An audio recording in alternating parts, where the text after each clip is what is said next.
Alright, let's start with everyone rolling a d20.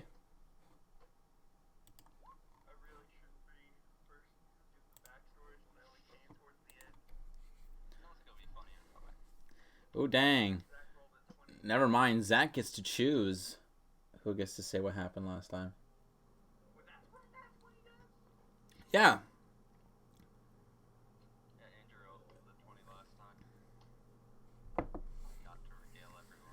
Yep, and then a nat 1 is like basically no matter what, you have to.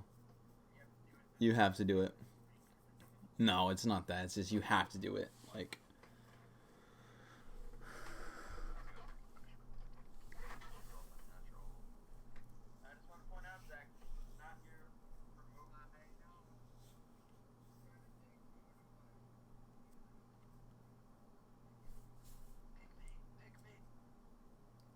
if you pick me, your character will definitely die tonight. No. I'm kidding.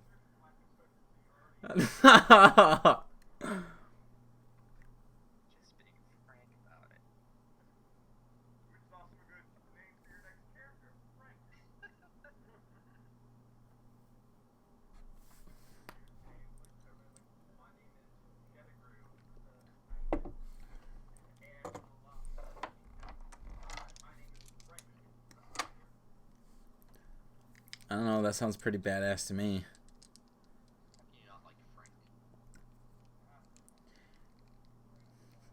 You've ever heard of him? The man of 1,000 skulls. They say he roams this land with one goal: carnage. A scar upon this land that is timeless.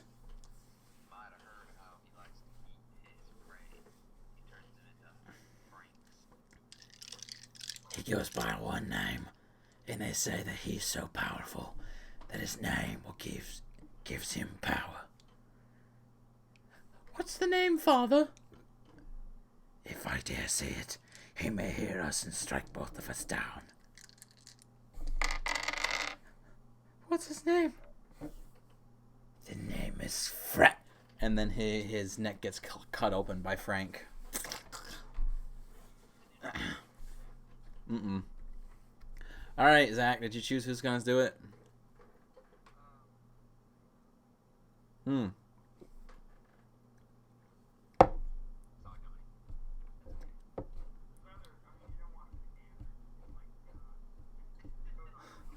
What? Come on. Do you guys really see me as a wrathful god? Ah, wow, okay, I see. So my own party talks me behind my back, huh? All right, I'll be thinking of that this session.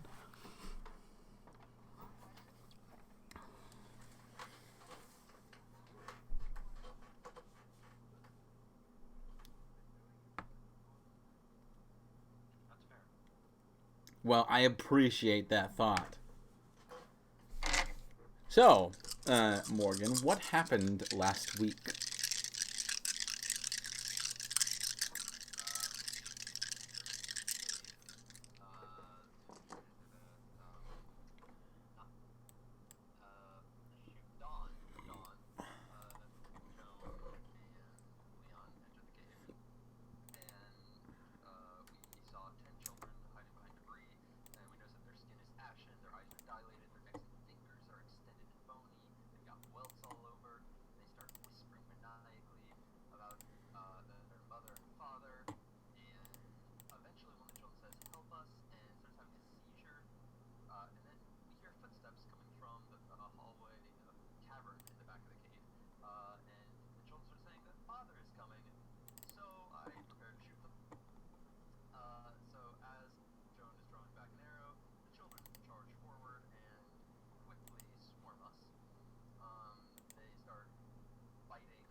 Indeed.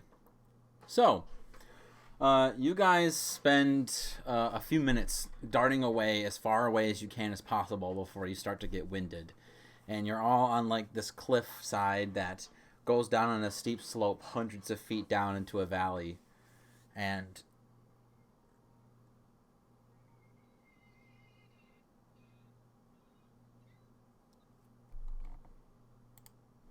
um okay.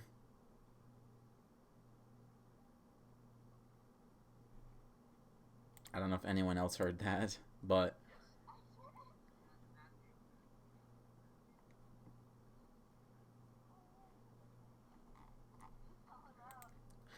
uh so you guys are standing at the edge of this cliff with the three kids and Don's mutilated corpse.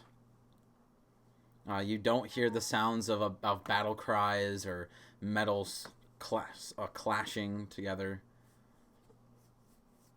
You just hear the quiet wind. You're just kind of so like there's like a cliffside that hugs the mountain in which you have been traveling on this whole time, and you're just kind of just standing on this cliff.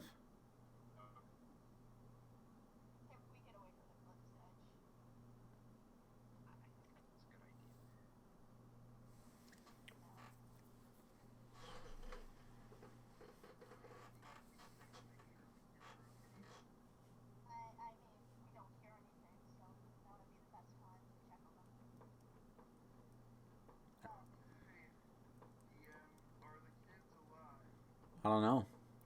Give me a medicine check.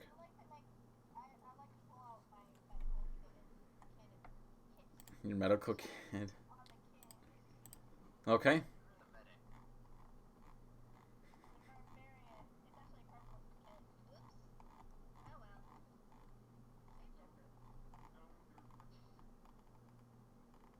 All right. Give me a medicine check.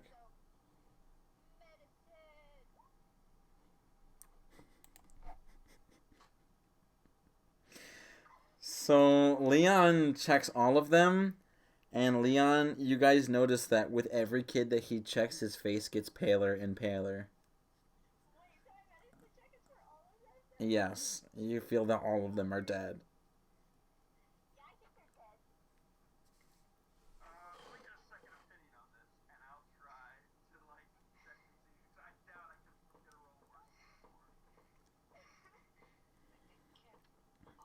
Rolls on that one.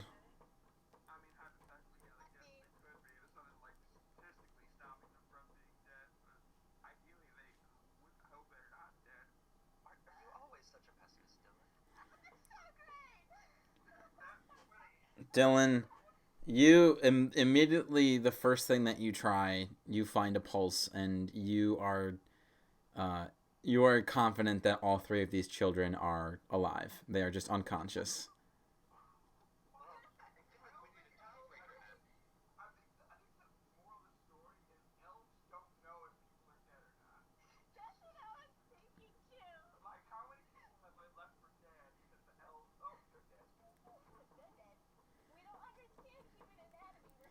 It's kind of like back in like the medieval times where they would just bury their dead, and then people would not be dead actually, and they were just buried alive. Yeah. Yeah, but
If Leon and Joan want to make a history check, you can. No.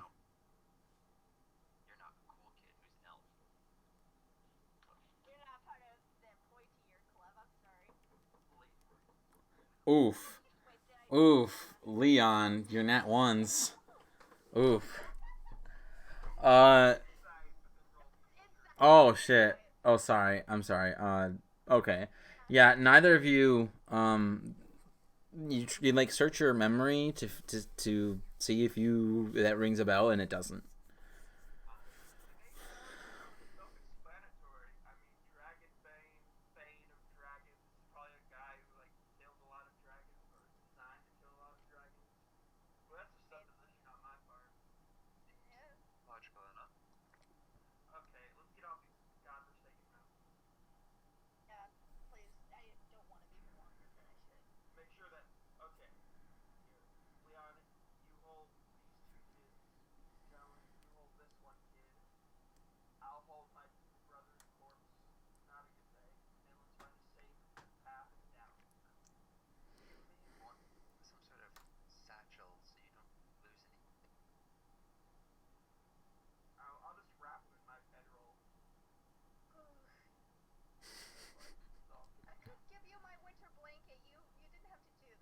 Or you could use my 50 feet of rope to carry you. Oof. Oof. Free rope. Ooh, free rope. Ooh, free rope. My brother is dead. But ooh, free rope. How much money did you have on your person? God dang, Dylan. So much for character development.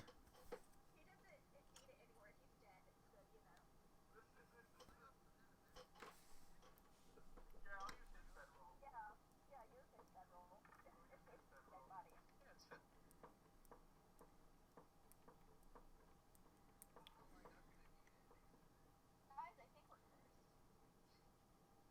Oh wait. So we don't know that in character. So you roll him up in his sleeping bag, and then what do you do next? Try to find a safe path down. Not very complicated. Like not really bumpy or dangerous. Oh, oh okay. Yeah. Um, We should rest and heal. How far have we come, actually? We're a little close to the cave. yeah, you guys probably were like maybe at least like 15 minutes away from it. Oh, okay, yeah. How about we go another hour and then maybe see about finding a place to rest, recover. Okay, let's see if we can get off this mountain in an hour. So you guys start traveling for an hour, and once when you get it, you feel pretty confident it's an hour, due to like the change of position where the sun is in the sky. It seems to be early in the evening, so anywhere from like 3 to 5. And who has the highest passive perception? Might be me now, yeah. Okay. So you guys kind of stop, and you agree to stop here to take a rest. And Joan, you're the only one that notices this, but with your keen awareness of your surroundings, you hear the sound of something moving dirt and stones coming from below. And when you kind of like when you look over the edge, you see that there is a person who is walking on just kind of on the side of this steep uh, hill, holding on to the edge, carefully, like making their way across. And you see that this figure, from a distance, you can even tell from like this couple 100 feet drop, this person is extremely muscled. They also have long black hair that kind of shines in the sun, and is also wearing little to nothing in terms of clothing. However, they do have some sort of hide pack, and they are carrying a large axe with them as well. Sounds like Leon too. made completely out of some sort of strange like ebony metal, and they're heading towards the capital from the Green Gates. Across the side of the cliff?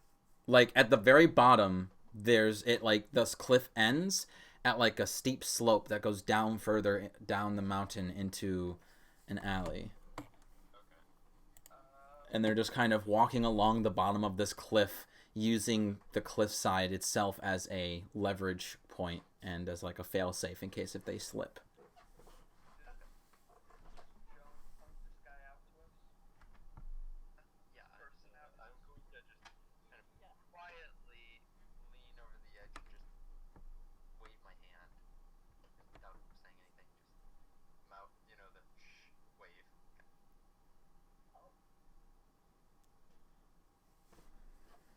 And when Joan gets your attention, this is where Dylan and Leon, both of you, hear the sounds of like dirt scraping and rocks moving and tumbling from down below the cliff.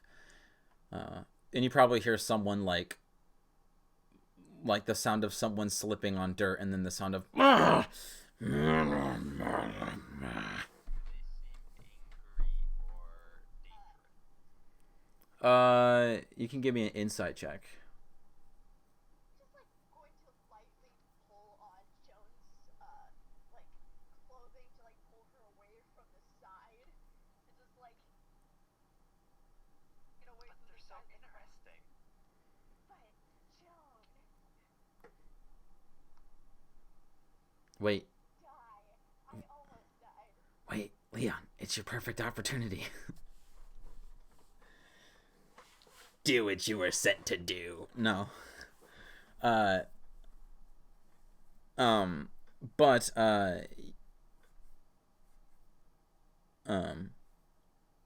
with your insight, you have the feeling that this person,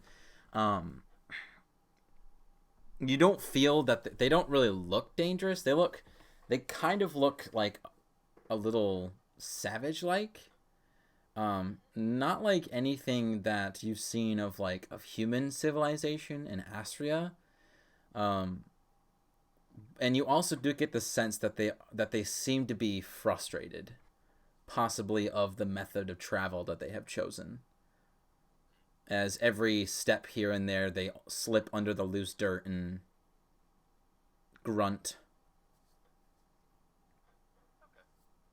We could give him a rope, but at the same time, I don't want him to kill us.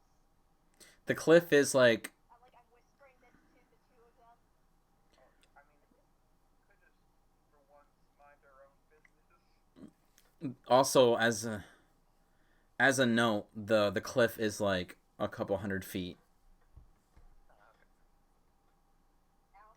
So So unless they decide to start shooting at us or have terrible magic, we're fine. mm-hmm. Yeah. Now I'm getting curious on what this person looks like. I'm just gonna stay away from him though. The cliff. Yeah. Definitely. Doesn't kill me. Yeah. So as you guys are kind of watching him, just before you like move away from the edge, you see that he completely slips and falls, but catches himself on the slope. And when he stands up, he takes his great axe and just embeds it into the wall, making a large crack that spider webs up the side of the cliff. And then he pulls his great axe out from it and continues his traveling. Much calmer now. Yeah, we're gonna stay away from him. Yeah, that's a good idea. For our skulls. Yeah. Onward, I guess. How long have we been traveling now? About an hour. Yeah, this is where I felt like it was kind of a good How spot far to are break, we? right? Yeah. How long would it take for us to get down safely? Someone give me a survival check. Anyone with proficiency in survival. My brother's dead corpse, and I'm like, no, it would have been great for this. You're good old buddy, Noah.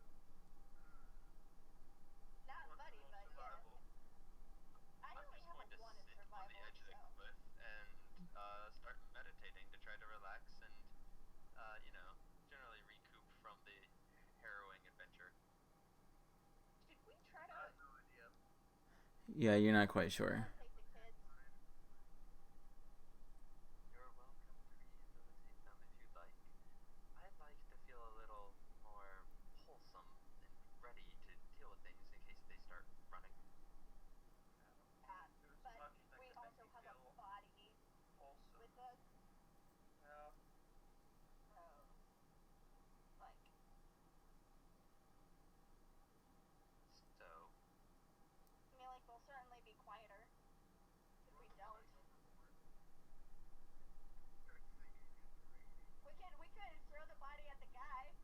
oh goodness. No, did you not? Throw the body. More like it's raining one specific man. It's raining human bits. Such an ironic death too. 'Cause he like was killed by his like enemy of choice Yeah. in his like environment of choice. But it's kind of poetic in a way. It's kind of poetic. It's mostly sad, like in a really mournful kind of way. So, everyone is going down for a short rest or for a long rest? I'm planning on a short rest. Let's just do a short rest and see how the day takes us. I mean, I don't need a short rest. I don't get anything back on it yet. Dylan, how about you try to resuscitate the children while Leon and I collect ourselves? Because I'm pretty sure they'll just wake up on their own eventually. Short rest. Probably, yeah. They're probably just unconscious. Technically taking a long rest after sleep. Still I will guess- be okay when they wake up. I'm planning on taking a short rest. If that is okay with you. I mean, like, we only need to meditate for 4 hours. No, short rest is even less. It's like An hour. 2 An hour. an hour. Oh, okay, sweet. like I don't really less want than to. an And hour. I don't want to sleep in range of these mountains. I'd rather be on the flat ground. I don't want Wyvern Junior coming after me. Now, Though they're super territorial, there would be a Wyvern Jr. if he was already hatched. how do they survive being that territorial as they can ever get? I mean, have you looked at them? I mean, I get that, but like, it's also it's not just like being tough. It's also like having kids, like go on to also have kids, like survive with kids and stuff. Exactly. So, If the baby was stupid enough to stay in its eggshell while another male dragon was near, yeah, it gonna die. so, you guys take your short rest. You can go ahead and roll for your hit points back, get some of your stuff back. While you guys are meditating, the person who is traveling at the foot of this cliff you guys are sitting at the edge of, you do hear him like grunt a couple times, and then eventually he kind of stops. Like you don't hear him traveling anymore. And Dylan, since you're the only one that's really paying attention, really, since the other two are trying to meditate, you hear the sound of stone, like, being cut. Cut. Yes. And how far away is this now? Probably like 200 feet away.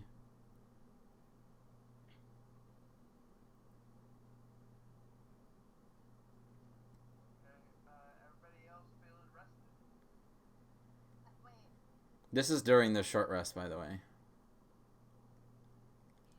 So, risks work again? so what you do is you basically choose you roll your hit die to regain hit points back. You get I believe you're a barbarian, so you roll 1d12 and then you add your constitution modifier to every die you roll. So Equal to your level. wait, hold on. You get half your Click dice back on all this. click on the hit die, like the words hit dice on your character sheet.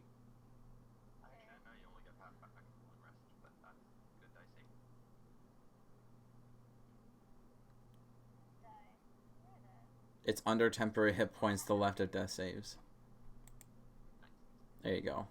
So on that one, you get 10 hit points back. So now you have 3 hit die left. Do you want to spend any more?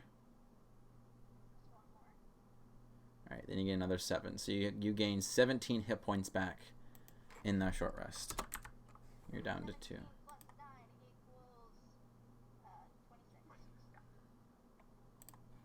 So, Dylan, you hear the sound of like this cutting noise and like the sound of like stone crumbling, and eventually you see the stranger who was down below climbs up from the edge and pulls himself up, and he's actually holding these 2 strange looking hand axes, perhaps, and he puts them on like this weird like loincloth that he has of like this black pelt that has many like fangs on like what looks to be maybe like a where the belt would be, like the belt line is. And as he kind of like stretches his arms and like cracks his neck, he like looks over and sees you guys, and then he turns away from you and starts walking the other way. This is probably like 45 minutes into the short rest. How far was he from us when he did that? Like 200 feet. Plus at the bottom of the cliff. No, he's on top. Oh, he's on top of the cliff. Yes. Is he on our level yet? Yeah, like he essentially what I'm saying is that he basically was walking along the foot of the cliff that you guys are on. He went 200 feet from where you were and then climbed straight up. So he's on the same level you are, just 200 feet away from you. Does that make sense? Climbing axes into the loincloth of fangs, and then saw us and started walking away. Yes. I wonder what that guy is up to. Oh, one thing that I also would mention as well is actually before he would have walked away, I can't believe I forgot one of the biggest characteristics of this NPC. He actually pulls out something from like this pack that he has on him and something else, and it looks like he's writing something on whatever he pulled out. You think that maybe it's like a tome or something, and he watches all of you for a few minutes, and then he closes his tome, puts the things away, and then he turns and starts walking away.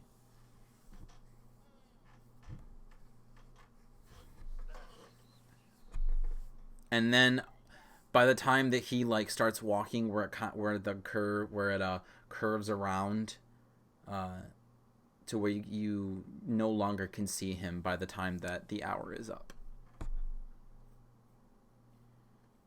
Okay, question. Is the way down in the same direction that he was walking, or is it in the opposite direction?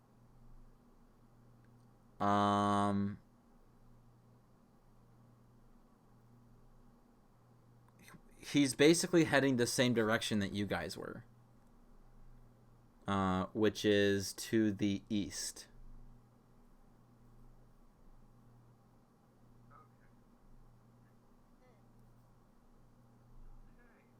Question. Are the kids, obviously they're unconscious, but are they like, how are they like, are they tied up?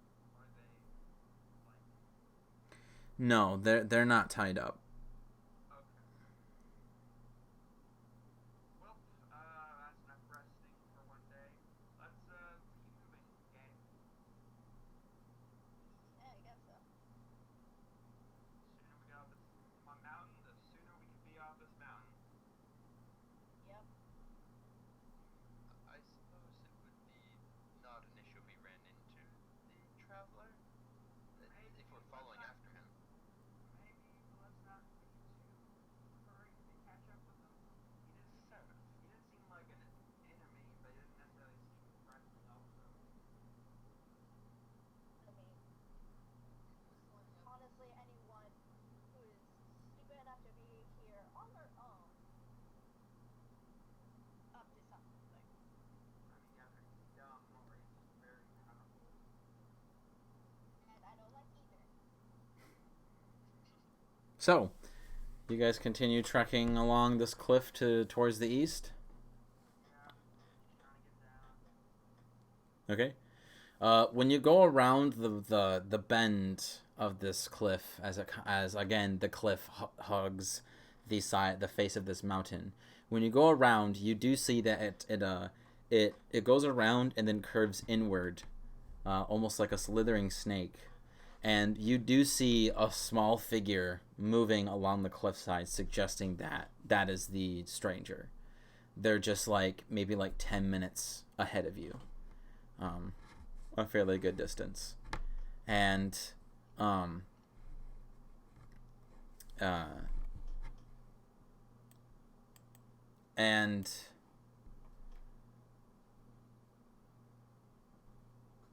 you see that the figure stops.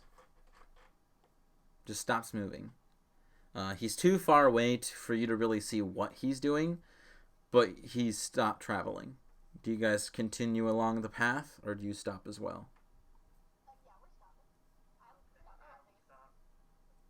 We're 10 minutes away. He's not going to suddenly turn around and charge. It's just like he looks at Joan and is just like, I'm not willing to chance it right now. We have 3 kids on us. I mean, I'm afraid which one would be more suspicious. Like, would it be more suspicious to keep walking, or would it be more suspicious to actually stop? Maybe we don't want this guy to think that we're following you. We're just We're traveling going to the same city. direction. I think we should Potentially keep that he going. wrote something down and looked at us for like however whoever knows how long. We should keep going. Let's keep going. It's still, if it looks like he's about to do something weird, we can just put the children down and just hold ourselves against him. It would be still 3 against 1. Yes. Okay. Let's just be friendly and courteous. Perhaps give him a bit of a berth. Yeah. Let's just A not wide berth. as wide as we can on this map. Okay, let's keep going. So you guys get like to the point where you believe that it could probably take 5 minutes on a full sprint to catch up to him, and he has not continued traveling. Can we see what he's doing at this point? Or You can give me a perception check. I could do a perception check, please. I do not roll well unless it's to hit things, especially small children. Perception check. Where is that again? I'm going to find it. Perception. Oh, I'm good at perception. Apparently. None of us are good at perception. We all rolled a 3. Oh my gosh! You guys like even like squint. You guys like even squint, and you still can't make any details to perceive what it is he's doing. We'll need to go like to the eye doctor. Could ask him. Let's just keep going. We'll try Go not any closer to him, okay? I am staying here until I know what he's doing. Well, we don't know what he's doing. We stay like this far away from him. Does it seem He like already knows that we're here. we could go like 100 feet to his south and give him a berth as we go? Mm-mm. It's like the only way to get off the mountain safely. At least on this one. We keep going. You would either have to climb up the steep mountain and like try to climb it and pray to the gods that you don't fall, or you climb down the cliff where it just keeps on rolling down to the valley. I'd like to walk, assuming everyone's on board with it, until we're about 2-ish minutes away, maybe within like shouting distance. You guys imagine We all can of us shout to getting- him from here. We can shout to him from here. Let's just shout to him from here, please. We're 5 minutes at a full sprint away. Do you think he would actually hear us? Maybe. I mean, I have a pretty caring voice from afar. Let's just I'm say just hello. really big, so I have a loud voice. I will like cup my hands and as friendly as possible shout at him as hello. Hello, hello. Are you okay? Are you okay? Are you okay? Yeah, I think he heard it. You see the figure shuffles a bit, and then just stands still. I shout back, You. The only way Gotta we know get how out to get out of that mountain, that We're not mountain, following you the one way to make a person really think. mountain. But if we were following him, why would we tell him that we're not following him? We're not Because following he's a you. little suspicious, especially since he knows we're here. You took notes on us. Did we react at all? Nope. I think we keep going. Okay, let's keep going. Cautiously.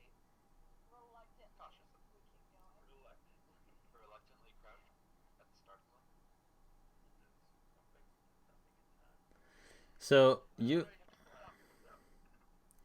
so you guys get a couple 100 feet away from him when this is where you can start to notice that it seems to be that he is drawing again or writing something. And you see that he's looking at something in front of him that is on like this sheer slope on this on the face of this mountain. He's staring at something, but it's too small for you to notice from this distance what it is. Okay, I'm going to put the two kids down, and I'm going to go closer to him to possibly see what he's looking at. Okay, how close do you want to get? He's like, we'll say he's like 400 feet away. I want to get, like, possibly, like, 5 feet. At least, like, 10 feet away from him. 10 feet. Damn, you're getting close. I mean, hey, we're going this way either way. So you get up to like 100 feet from him, I imagine. Are you just like nonchalantly walking up to him, or are you like cautiously walking up to him? Wow, Honestly, I'm not going to show fear. No, he No, I put the children down. Oh, okay. Yeah. I missed out what you were saying. Yeah, I'm 5 like- or 10 feet away. I don't want to show him any fear, so I'm just going to walk up nonchalantly. So when you get about 100 feet away, he blows onto the tome, which you can see, Leon, that the tome looks to have some sort of like black leather bound cover, and he shuts it, and then he looks at you, and then looks away, puts his things away, and starts walking the opposite way of which you guys are. So he's headed east. Does he seem strange to me, besides the fact that I already think that he's strange? One thing that you're able to ascertain is he's definitely not elven, but he's extremely tall and large for a human. He's like maybe 6'5" at least, and his body proportions and his all of his body proportions and the pure muscle that he has suggest that he has to be at least 250 pounds, maybe more. walking back towards where me and Joan are. No, he's headed east. Okay. You guys are west. He's heading east. He's heading away from you. I wait for Leon to come back and pick up the children. The other thing that you notice, Leon, is the thing that he was drawing seems to be that of a purple flower that is native to this region of the Herald's Range. Since I have a herbalism kit, does the flower look familiar to me? Yeah, Oh, sweet. yeah. I just said that.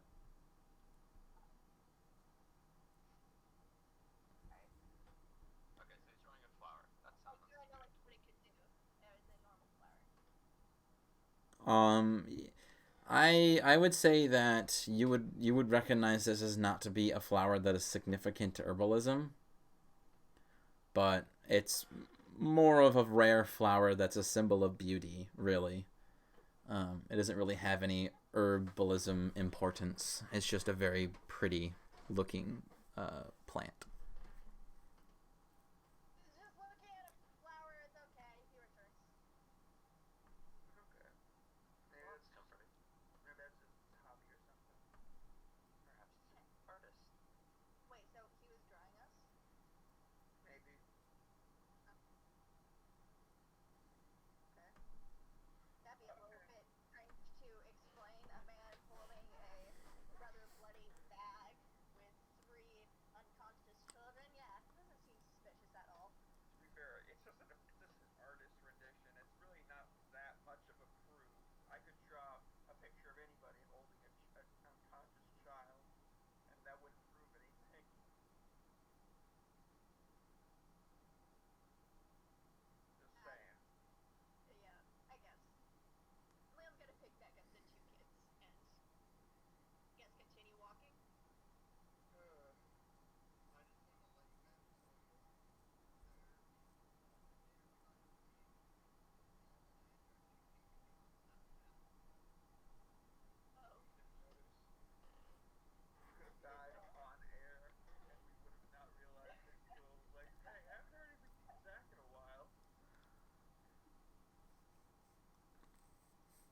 D&D player chokes to death on D&D recording on YouTube.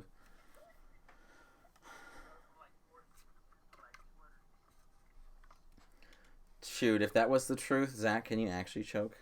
No. No. No, no, no, please don't.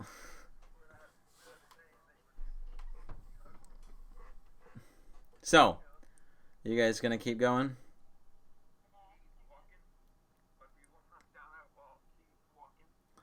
So you guys you keep walking, and you keep the steady pace to where the stranger is a couple minutes away from you in a full sprint. And eventually it gets dark out, and you still haven't seen any signs of the planes getting close. It just seems like you're trying to walk along the southern face of this mountain. And eventually it starts to get dark out, and you do see the figure, before you guys do at least, sits down and makes a campfire fairly quickly. Should we go join him and ask if we can sit around the fire, maybe swap food rations?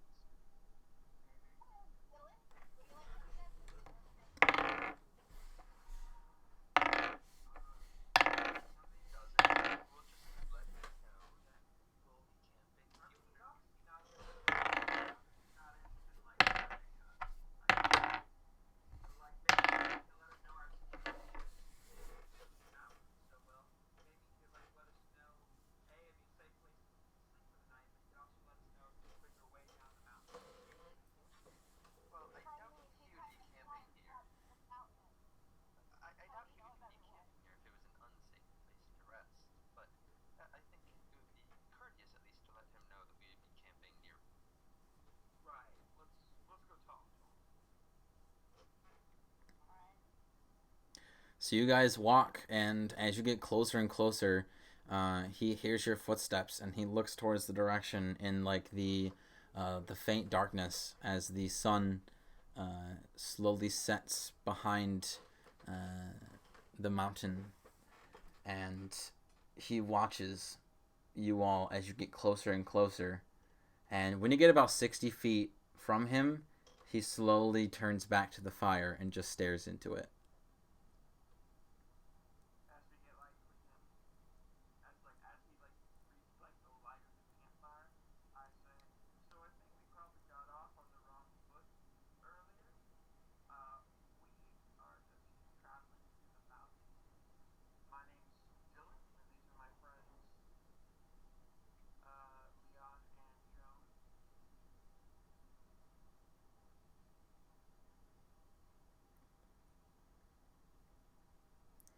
He stares into the fire and doesn't say anything.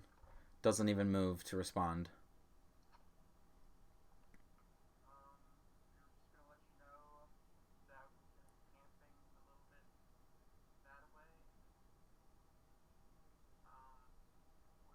We came to the mountain to rescue some kids who got kidnapped by a hag, and we did it. Mission accomplished.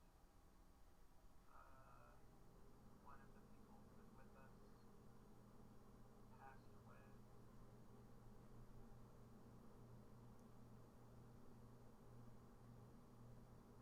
gesture towards. Kind of hold up Leon's wrapped up corpse. What's him? Yeah.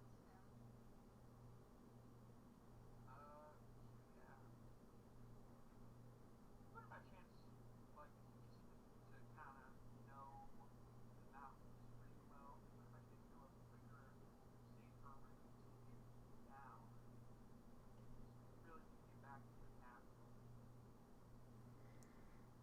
He reaches down towards his pack and starts shuffling through it. And then you see that he pulls out what looks to be a roll of a giant leaf, and he unravels it to reveal some sort of rodent that has been skinned.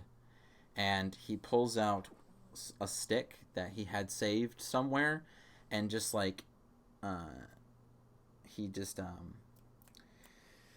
he shoves the stick through this skinned rodent and then starts cooking it over the fire. and just sits there.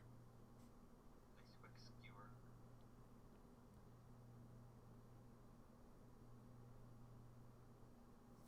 And I want everyone to give me a perception check real quick. Okay. That's great. Okay. Damn it. This is strange. Hopefully, I actually roll well. Oh my god. You and these nat ones today. Oh my gosh! You guys are just like absolutely like Dylan and Leon are just absolutely like mouths are watering from the smell of this rodent flesh being cooked. Joan, with your perception, you get the faint signs that there are scars everywhere on this man. Like a cheetah has spots, he has scars. There are dozens of them all over his body, on his face, on his arms, on his neck, on his shoulders, on his pectorals, on his abdomen, ribcage, everywhere. Some of them are tiny little cuts that are barely noticeable, and some of them are very large and very predominant scars. And you also, all of you notice this feature too, now that you're closer to him, that around his eyes are like pitch black.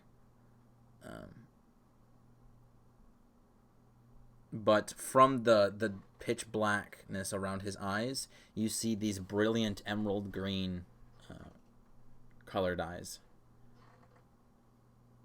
as he just stares into the fire. Looks like he's got eye makeup on, like Batman. Possibly.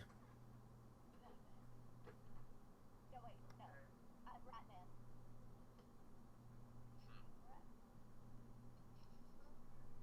Rat. Okay, everybody, let's go. You know, when I was doing picking out my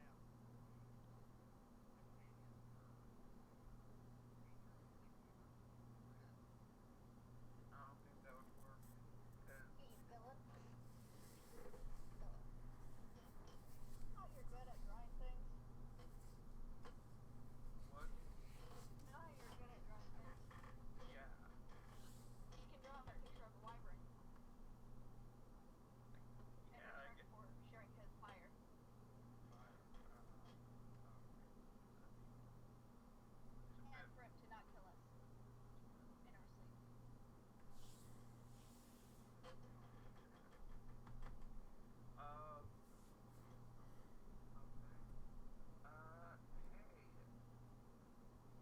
Hey. Fun story. While we were hunting the hag, we got attacked by a large wyvern. Does he react at all to this? No. So yeah, it's pretty big. I got a pretty good look at it. Got some teeth Yeah, from is it. he deaf? I was wondering that too. Either deaf or just kind of very introverted person.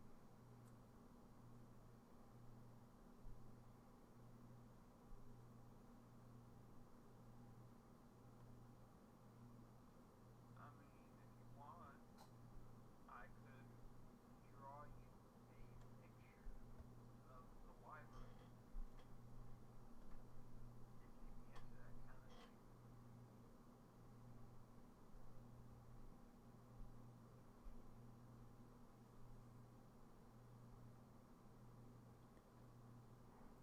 You see that he slowly turns and looks at you, and then like nods his head as if to suggest, like as if he's telling you to come on over. Okay, I slowly approach him. He looks back down at the fire, and then he pulls out the rodent, and you see that he has the skin perfectly slightly burnt, and he just lets it. He kind of like you see the other end is also sharp, and he just sticks the stick into the ground next to him, and lets it sit there to cool down. He then pulls out his tome that you've seen twice before, and he pulls out an inkwell and a feather, and he sets it next to him, and he turns to you, crisscross applesauce, opens up his tome and flips a bunch of different pages, and then sits there and just stares at you. You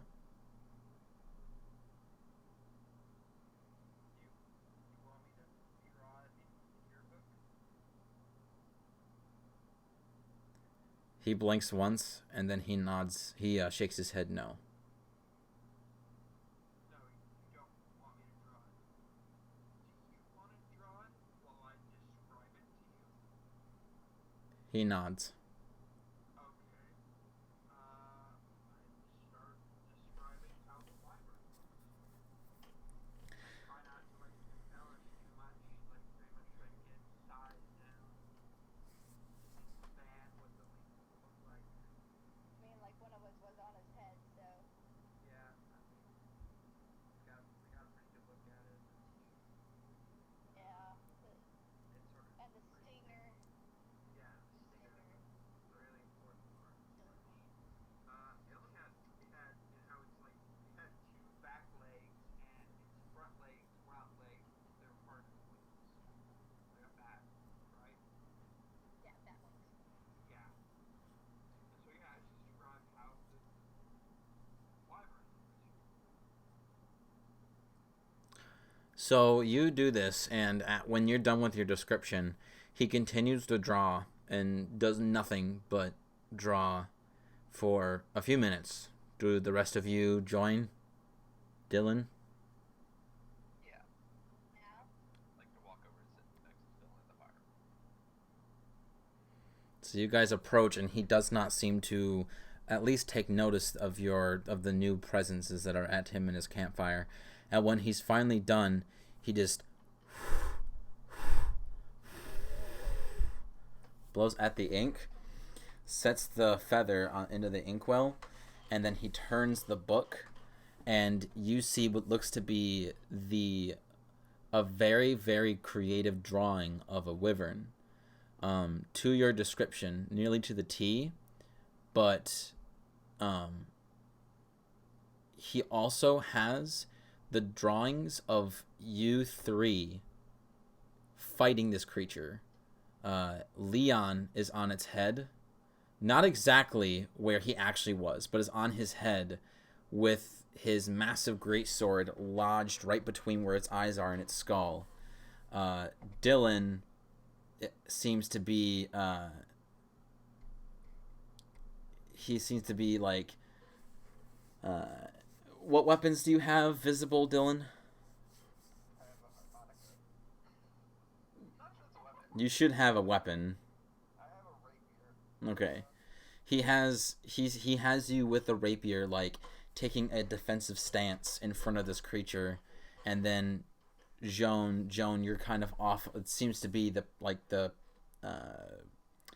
what's the word I'm looking for? Not the proportions, not the location.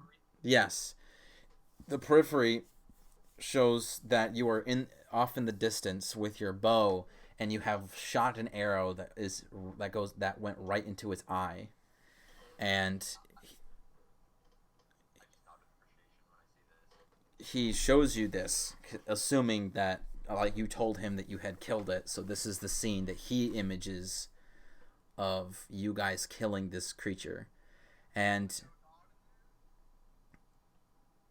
You're wrapped up in you're literally in a very makeshift body bag. He does not know what you look like. He doesn't know that Dawn or Vorpal exists. mm-hmm. You know my dead brother, as I like dump his body out. He was also there. But you also see that on the bottom right corner is what looks to be a signature.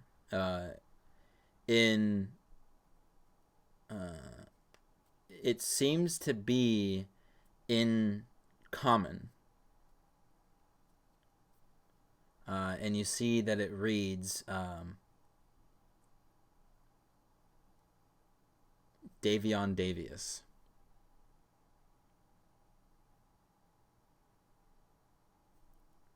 He then turns the Davion, not Damien, Dave Eon.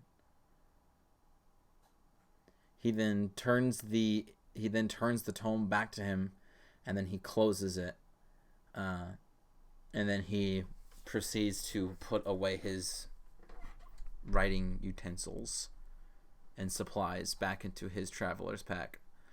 And then he pays his attention towards the rodent, which he then takes pieces off, like limbs, and then hands them to you guys. Gives each of you a limb of this creature. We should wake up the children now. They're probably starving now that I think about it.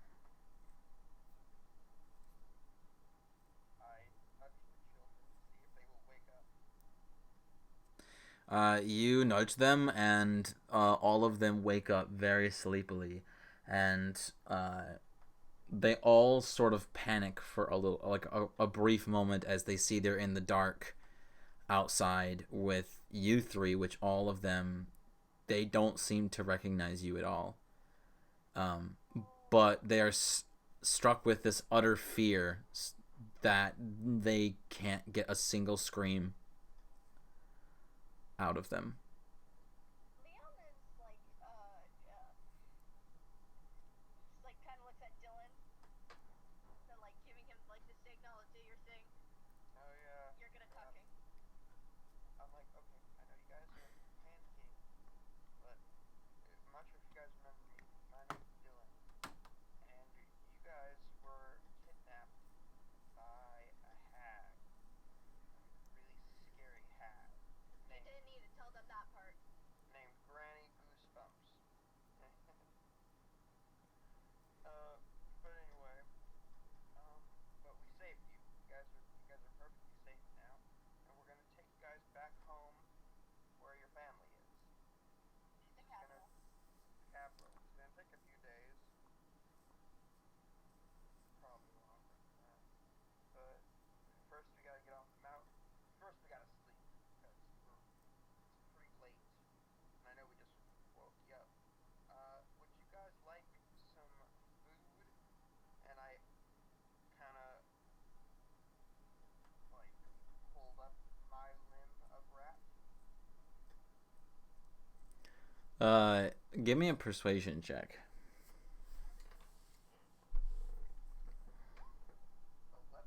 11. You say that, and all three of them start to cry. Oh no. There. Like, okay, Leon like kind of steps in to like kind of try to calm them down since, you know, he wasn't dead, and so, you know, it's kind of something that he was used to for a while, so he should be okay with this. I'm gonna Alright, get the I know that bardic you're scared. inspiration for this. It's like, yeah, okay, I know that you're scared, but please just calm down. You're gonna be alright. Nothing else will hurt you, I promise. Give me a persuasion with advantage. Sounds very reassuring. And also you get bardic inspiration. So you're not going to fail. Gets 2 nat ones. Well, Gosh. good night, boys. 22. That's perception. What? You need persuasion. So happy for a second. I swear I can read. I swear. I think I don't think that Adea is playing Leon. I think Leon is playing Adea. I mean, yeah, probably. Persuasion. Hey, You can add a d6 to that if you so desire. Yes, I do. I do want to add a d6 to that. D6. 2. 2. With 2. 22. Ironically, the same thing as Yeah. So, you say this, and all of them slowly start to like stop crying and go into more like a whimper. And when these children started to cry, the Davion went to take a big bite, but then just stops as he hears these crying. Like he cringes, just. Ugh. And then he like looks at the kids with like this very unimpressed glare.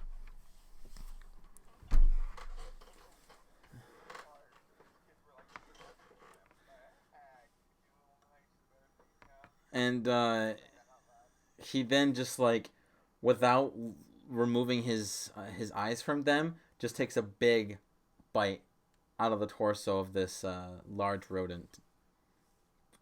I'm going to take out some of my rations. I mean, I feel like the kids would like the rat better. Like it's hot and stuff. Yeah, but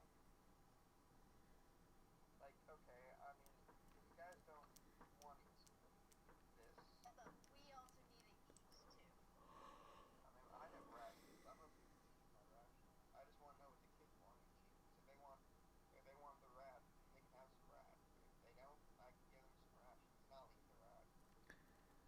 Julie says that she doesn't want to eat rat because it sounds gross. Georgie says the same thing, and Kyle, you see that he starts to think about it, but he at this point kind of goes into like this stasis that he normally does when he's normal, and he gets so shy and afraid that he just doesn't say anything. He just kind of like, kind of almost like crawls into a ball. Everybody's getting rations, and I just like pull out a ration, like dried fruits, jerky, a little bit of hardtack, all the stuff all the stuff a growing child needs, and I like give them like their own little serving. Mm-hmm. Like, okay, here you go. Let me, if you guys change your mind about the rat, let me know. There, that is for you. I don't think they're gonna change their mind about the rat. Julie is the first one to take up some of the rations, and then Georgie's the second following her, and then Kyle just sits there in his cowardice ball and is just shivering. Yeah, it's gonna be alright. Don't worry. I like, like I nudge his rations towards him a little more, like it's so kind of let him know it's okay, he can eat, like nobody's gonna hurt him.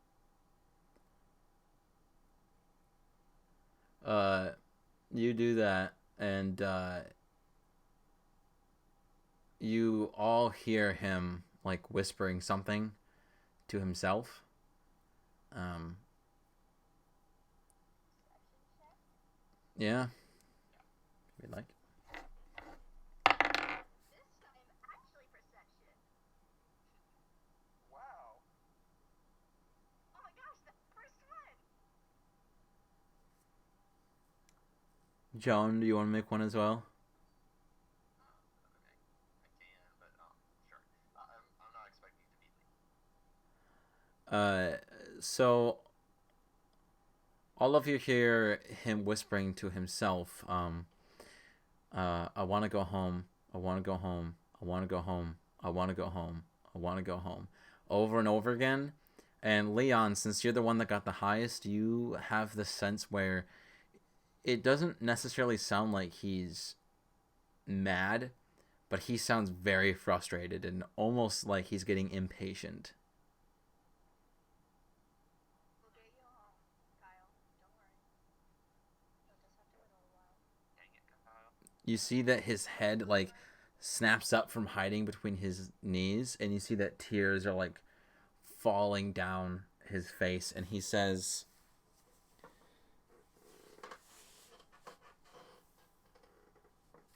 every time that I see you guys, my life gets worse and worse. Last time I saw you, I was perfectly fine, and now I don't know where I am. How do you know that you're gonna take me home? What if I wake up tomorrow and you guys are gone again? Huh? We won't do that to you, Kyle. Says you! We will not do that. Okay? Wait, hold on. Sorry. Says you! That time's better. Oh no, his Scottish accent's coming out. We're in trouble. You're nothing but a bunch of fucking liars! Oh, What the harsh language you got there, Kyle. Kyle, yeah. I know we haven't been perfect, but we're just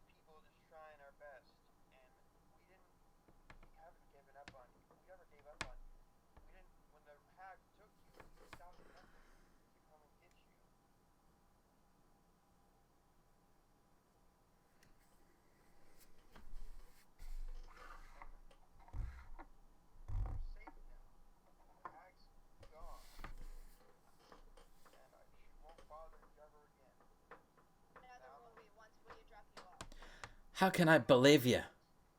You told me I was fine before. And now look where I am. I'm alone.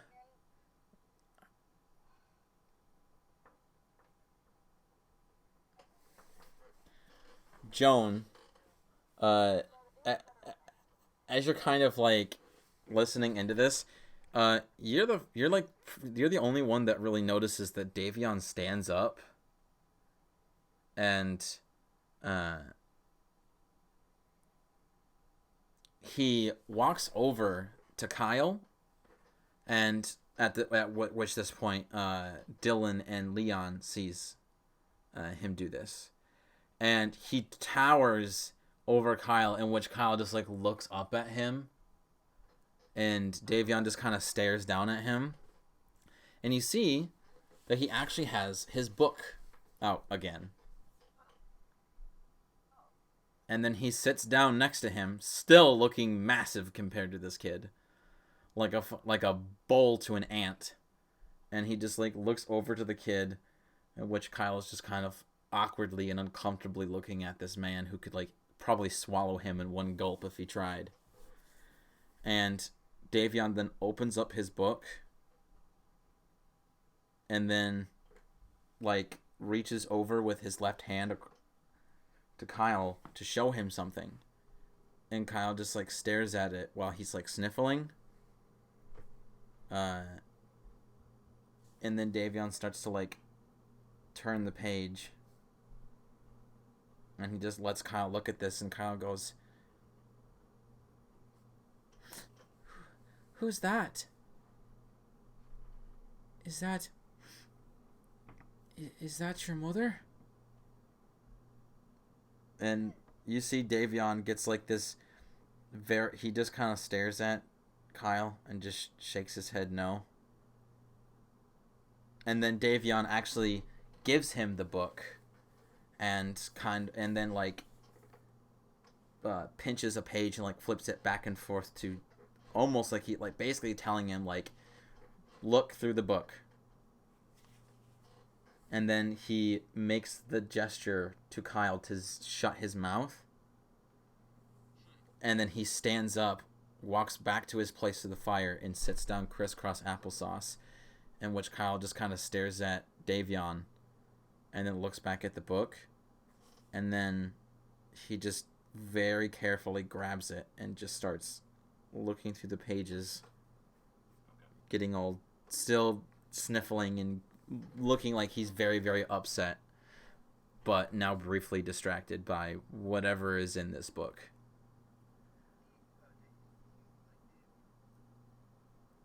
Davion's what?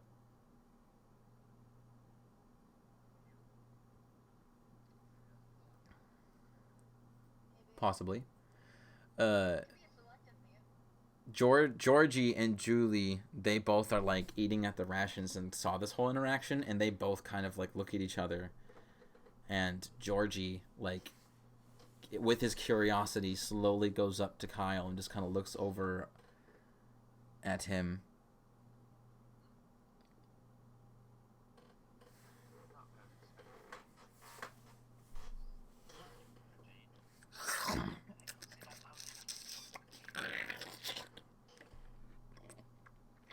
Well, Davion's going to count on that rat.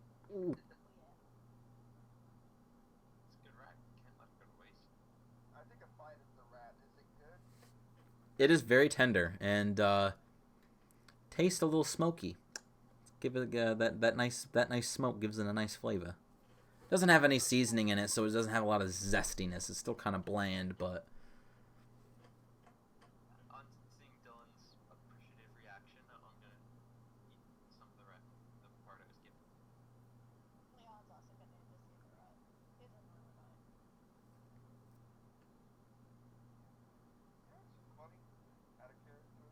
Like, every time we get a fourth member, they end up either betraying us, doing something dumb, or dying. And if you think about it, 4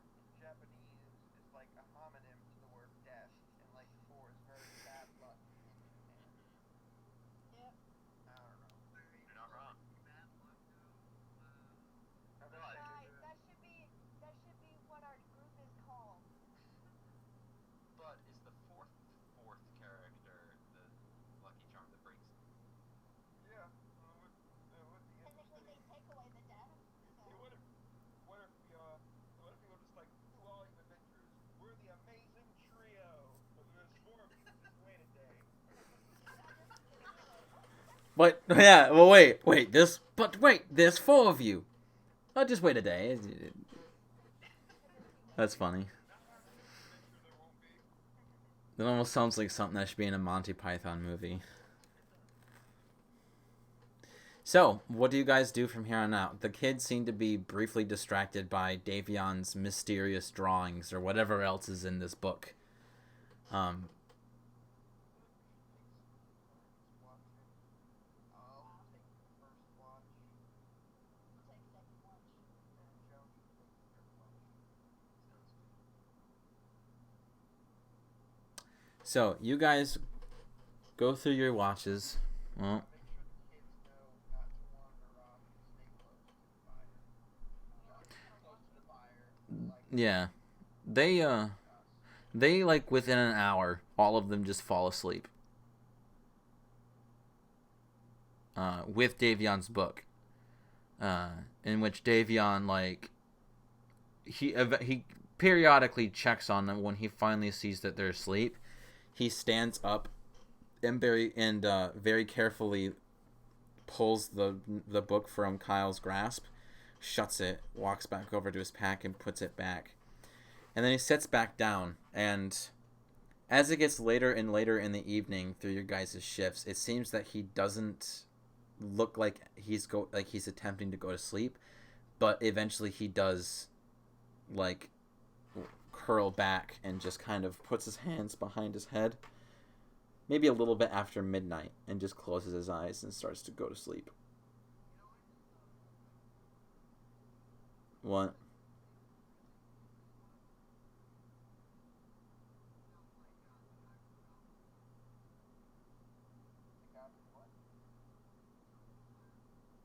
Can we not talk about Goblin Slayer? I've never heard of that. And so you guys go through your long rest with no interruptions, and when those who are asleep at the time of morning wake up, you see that Davion is awake with his pack on his back and the fire going once again, or continuing to go. And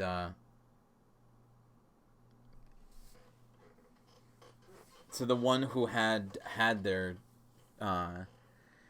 it was their turn with the watch. He woke up just around the time that it was dawn, and almost like nearly perfect. And he like sits up and started to get ready, and then he, around the time when everyone else wakes up, he starts writing something, and then tears off a page from his book and walks over to whoever's watch is at this time. So he walks over to Joan and he hands it to you. And right when you take it and he lets go, he nods and he turns around and starts walking east. And when you look at the note, you see that he has drawn a picture of everyone here together as if they were having a family picture where everyone was happy. And it is signed Davion Davius, and you do see from the morning light that there's something on the back, and when you flip it, he says, even in the darkest times, try to find the light. All you have to do is smile. And then when you look up, he's probably like 20 feet away from you at this point.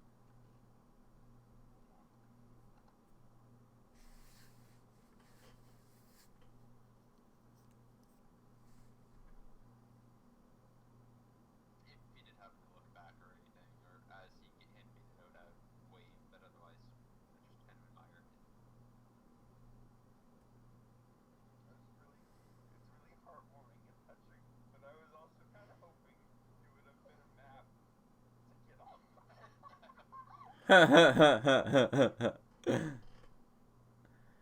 So the rest of you like stretch and wake up just as Davion is leaving, and the kids are still.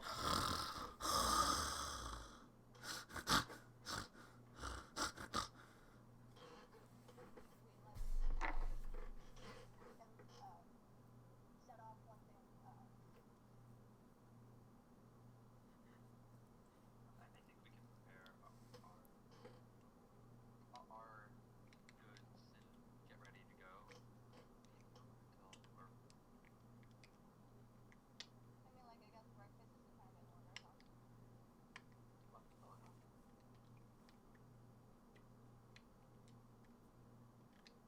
So you guys prepare your breakfast. The kids sleep in.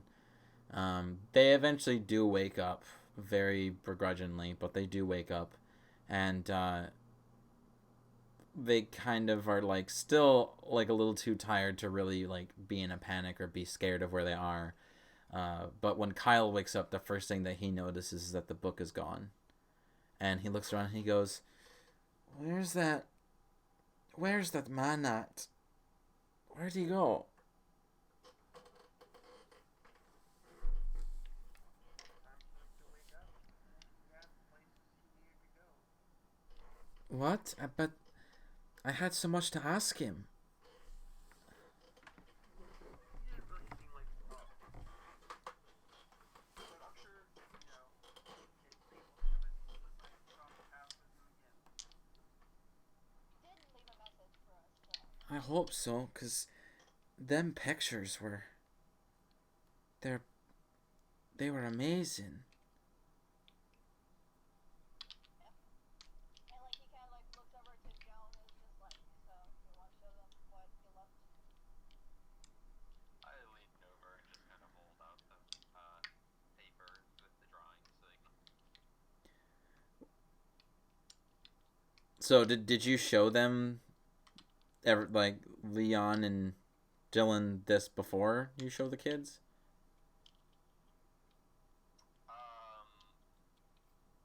Presumably yes. Okay. So they all look at it, and Julie is she smiles, and they all look at it and are a little amazed on how very well in detail it is. But then very quickly, this glisten of happiness gets soured by sadness, and they all just kind of sit back down with their heads low. Take it back. We'll have you back to your family soon. Like telling them to look at the back of the Oh, paper. I thought you were saying back. Yeah, so I flipped it over so they can see the back. What if they can't read? They look up. They look up, and Kyle and Julie seem to read it by themselves, but Georgie goes, e e e e even in the oh, for crying out loud.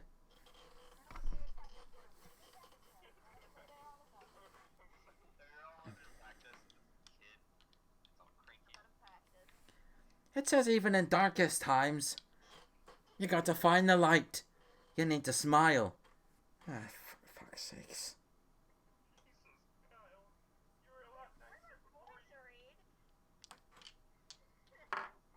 Like, you wrote out of character. Kyle's a lot nicer before he got amnesia. Just saying. Well, I mean, he was taken away from his home, so I'm not surprised. Yeah, okay. Okay, buddy. We got a long trek ahead of us. Hopefully we'll get off this mountain by the end of the day. Probably. So eat your breakfast and we'll go. Alright, they all scarf down their breakfast as if they haven't eaten in days. Haven't eaten in days. Georgie even goes, "Oh, that's it. I'm still hungry." Got it. Got carefully ration our foods. If you're so hungry, why don't you eat the blood? Why don't you eat the damn dirt? Can we get going? Can we get going already? Okay. Do you kids want to walk or rather carry you down the mountain? Because we carried you for a long way yesterday, so I don't think it would be that big of a deal. Georgie looks at Leon and holds out his hands and goes, "Up, Leon picked him up. up, up, up." He didn't even like hesitate. Just like, yep, okay, let's go. Julia says, I think I'll walk." Alright. And Kyle just kind of has his arms crossed and he's looking away and he goes, "I don't want any of you fucking touching me." Done?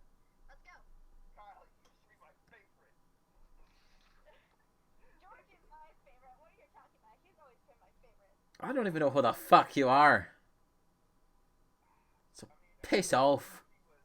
Georgie wasn't bad, but like he was really creepy underneath the influence of coin. And Kyle was like the first one that we didn't actually get to know him. Yeah, because he kind of got squashed by a door Time. instead. Alright, so we're going. And he just like looks at Julie and Kyle, just like, remember to stay close. Well, since you get tired, just let us know. Carry the rest of the way. Just be careful. Julie. Just don't stay on this side, and I gesture towards between us and the edge. Stay on this side. Julie nods and agrees, and Georgie just goes, I'm not going anywhere. I'm with Leon. Good, that's good, Georgie. Let's go, go, go, go, go. And he like has a hold of your long locks, Leon. It's like using them as like reins. Yeah, yeah, yeah. Okay, I can't run, otherwise it's just... Okay, Sean will be able to keep up. Dylan and the others will be left in the dust. We can't do that. We have to wait for them. Right. Aww. Let's go. When you start walking. All right. During which Julia goes up to Kyle while you're walking and makes a comment and says, Kyle, I don't know you very much, but since we all were brought to this, do you remember anything? Let me think about this for a minute. No.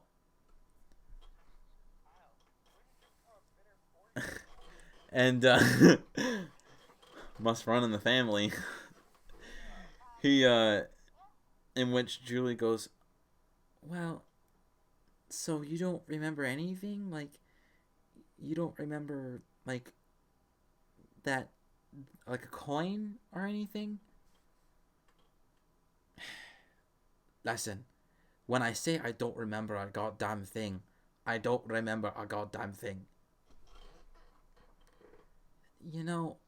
If your mother was here, she would, if you know, if your mother was here and then you hear a,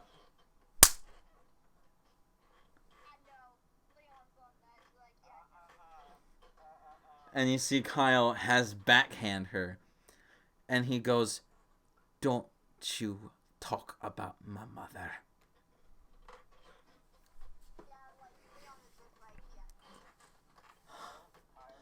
Leon, Kyle just hit Julie. I know. He puts Georgie down for a second, and is just like, okay, man to man, mano a mano. One thing is for certain. When things go wrong in life, not anyone else. Yes, I fucking know. Look for the light and keep on smiling. Can we just fucking go? Okay, but the moral of the story is the next person who hits something is gonna have to carry this, and I hold up my brother's wrapped up body. Even Kyle just kind of like looks at it like, ew. So no more hitting. Don't want to. Be nice to each other. Good to each other. All six of us is all we have at the moment. Yep. We're gonna get off this mountain together, and we're gonna get back to the capital together. No other way. When we get off this mountain, I'll let you guys all see my horse. Everybody's gonna get to see my horse. Horse, says Georgie. Leon, he has a horse? Do you have one too? What about Joan? I don't think she does either. Oh. How come? Because Dylan got his horse as a gift, and horses cost a lot of money. Oh. So you don't have a lot of money? I don't have a lot of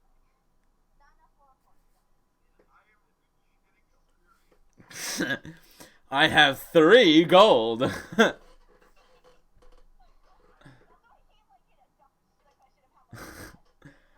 I I just imagine he goes, in fact I have all the gold in the world, all 3 of them. But in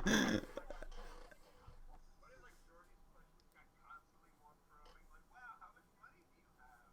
What's your mother's maiden name? He's secretly a spy. So eventually, like, you see that Kyle just kind of starts walking on his own as he's mumbling to himself, frustrated. And Julie just kind of like watches him and stares at him. And she actually, like, when you guys keep like walking, Julie actually eventually goes up to Joan. Yeah, she goes up to Joan, and she says, Joan, I wanted to ask you something.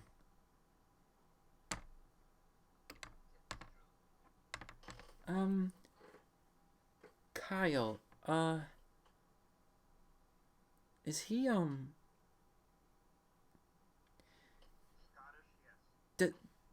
yes. does his mom, hurt him?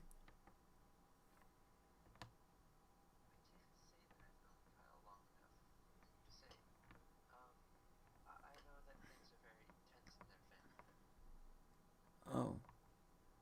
So, like, did his mom die? Is that why he got mad at me? Like, She's alive as far as I know. oh. It's been a few days, but she was at the library left in the city. Does he hate his mom? Lie when we left her. Sorry, what was that? I said, I swear, officer, she was alive when we left her. No. Yeah.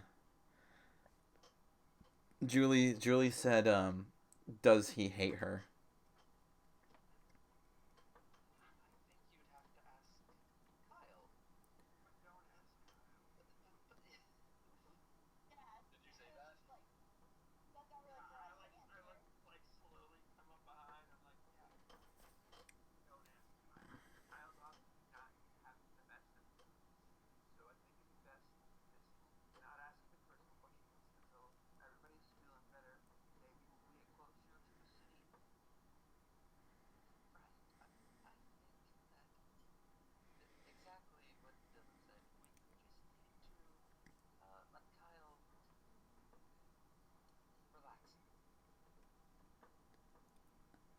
And you see that she doesn't say anything, but she like looks over at Kyle, which Kyle has actually like made it to where he's like a few paces in front. He's just kind of like by himself from everyone. Walking in front of us? Yes. Fine. Like Leon talking to us, like, are you sure you know where we're going? You see that he like looks up from where he like is walking, and he kind of like stops for a second, like scared, and then he goes, and then he realizes that like he got scared for nothing, and just kind of.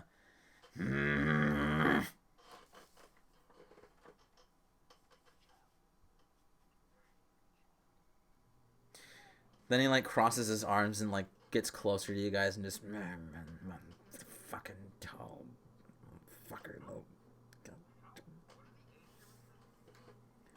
Julie is the oldest. Kyle's not the youngest. Georgie is.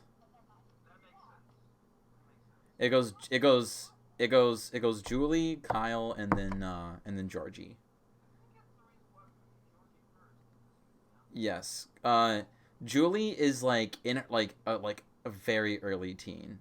She's an adolescent, like very early. Kyle looks to be possibly like on the verge of getting towards adolescence, but Georgie is like far from it. He's like maybe like 4 or 5. As we're like walking along, trying to find a safe way down the mountain, I whistle a little Johnson tune, a marching song while burying my brother's corpse. Julie, I'm sure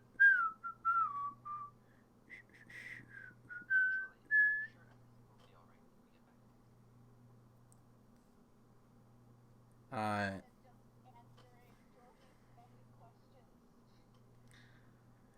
Georgie kind of like at one point kind of like looks. He gets it to onto a leverage where he can like almost curl over your head to look like he's like hanging upside down, and he just kind of goes, "You know, you look very pretty for a guy. Are you sure you're a man?"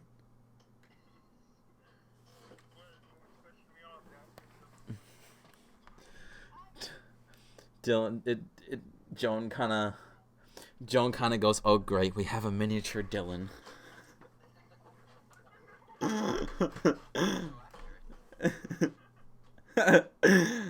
The good old days. Such innocence.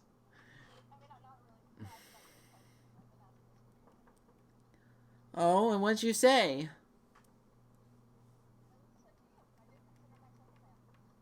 But are you? Oh. Okay. And then he kind of just sits back and just kind of enjoys the scenery. Alright, and now I want everyone to give me a survival check as we're doing a group survival to see if you guys can... How long it takes for you guys to make it out of the mountains.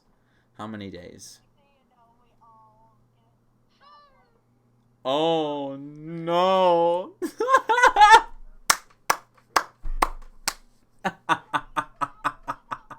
Yes. Oh. Oh. Oh. Oh.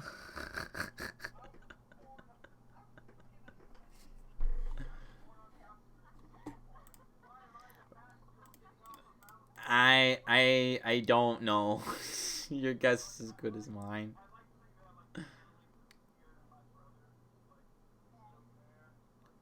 Wow. So it takes you guys a week, 7 days, to get out of the mountains where you actually can see, where you can actually get and touch the plains. From this point, it is a 2-day travel to the capital, and I'm gonna say at this point, because of this, all of you. Let me consult this chart.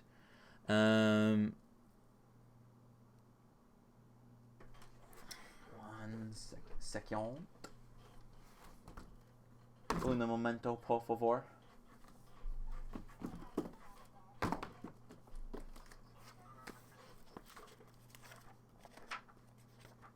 Let us consult the player's handbook, shall we?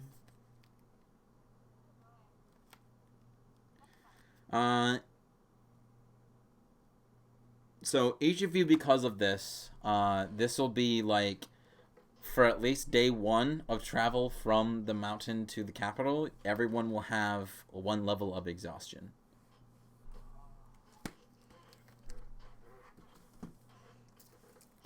So, let's roll for an encounter, shall we?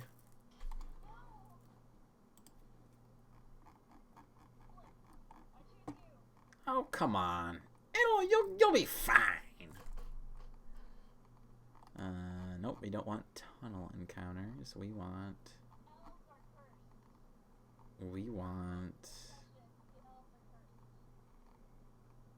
Here it is.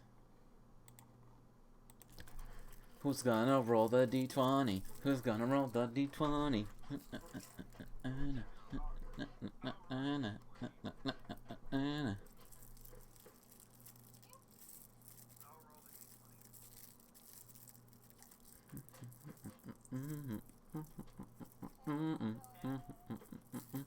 Alright, on the first day, you guys don't run into any encounters.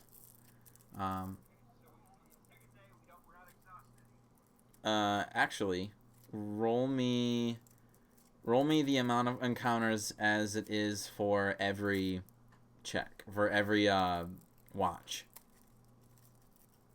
So, yes. So, for every watch, we need to roll another d20. So, there needs to be 4. Are you guys doing only 3? This is over just day 1 to travel from the foot of the mountains to the capital.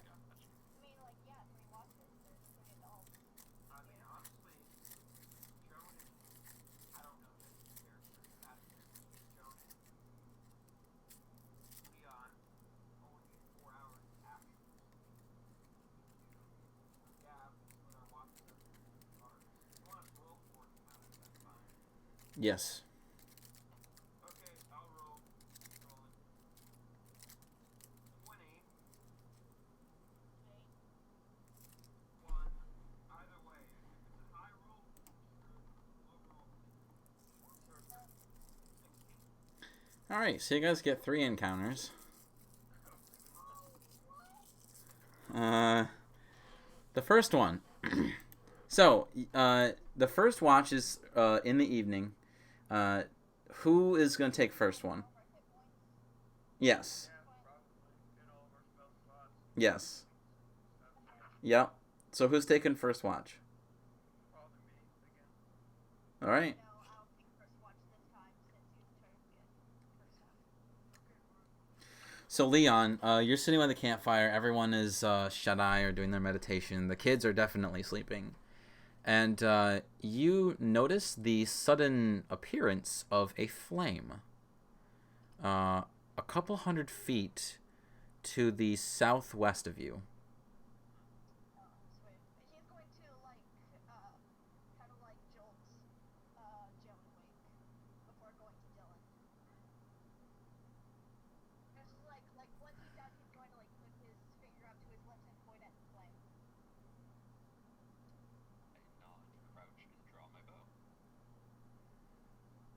I go walk over towards where the kids are sleeping and try to position my body in between them and the flame. Okay. Like, Leon is actually going to go and snuff it out. Snuff out the flame that he has, that Davis set to. Okay.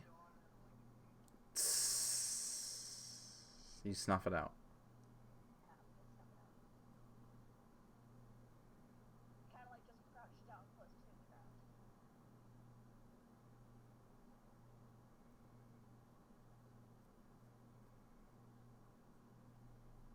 Okay. What do you guys do now? I'm going to kind of slowly go towards it to kind of see what it is. All right, give me a stealth check. Stealth check. Nice. Can I give him bardic inspiration? Yeah, of course.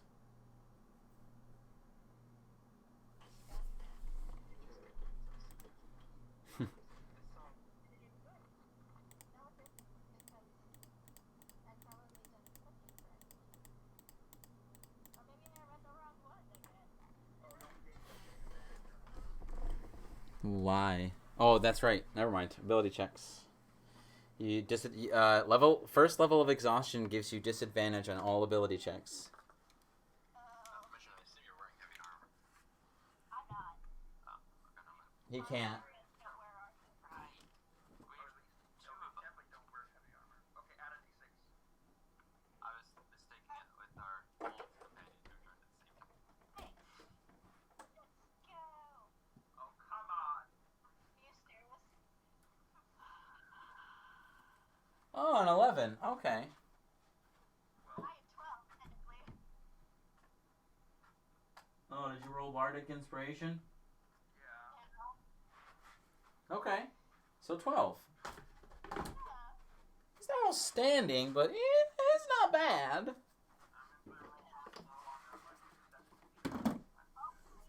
So, you get closer and closer to the flame, which the flame seems to actually be, I don't quite know what the word is for it, but it's basically like the valley of two hills next to each other.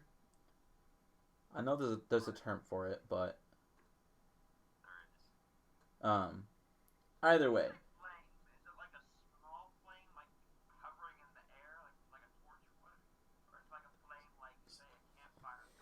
well, I was getting to that. So, Leon, you're like on top of this hill looking down, and you see that it looks to be a small little campfire, and there is a humanoid figure wearing a brown, a very withered, slightly torn brown cloak with a hood on, sitting down with their legs in front of them, with their legs like bent up a little bit so that they can rest their elbows under their knees, and they're just kind of staring end of the fire. And give me 1 second as I try to find their passive perception. Hopefully it is day 12, which it probably is, since, we have purple left. You then hear the figure says,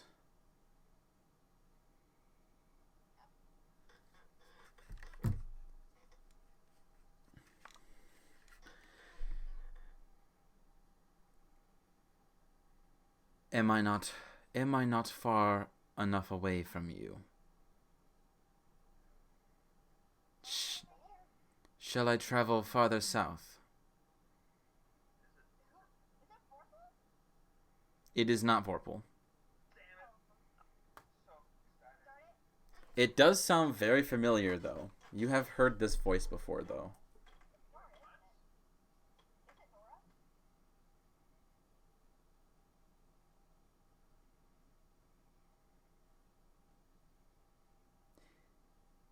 Do I need to travel further south?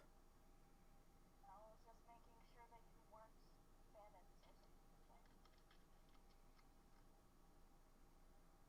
You see the figure turns like behind itself, and like you see that the orange fire reveals a young man with sapphire blue eyes and light blonde hair that kind of parts from the center of the top of his forehead, and kind of they spread apart from each other, and he goes, "Oh, it's you.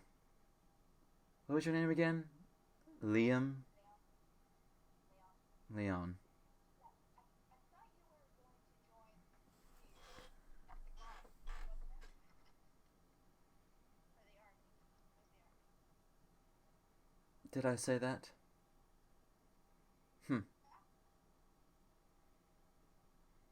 They didn't want me." And then he turns back to the fire. Insight check. Gimme it.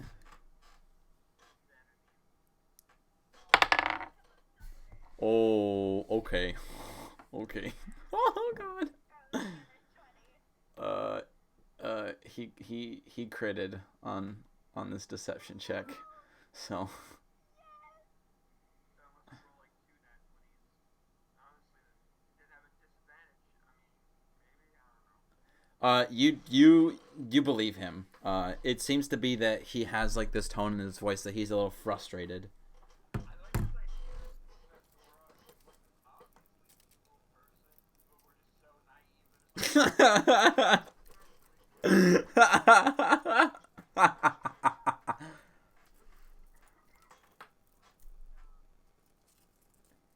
Nah, that's hokey. He seems legit. What, like natural 20? Is that it? Yeah.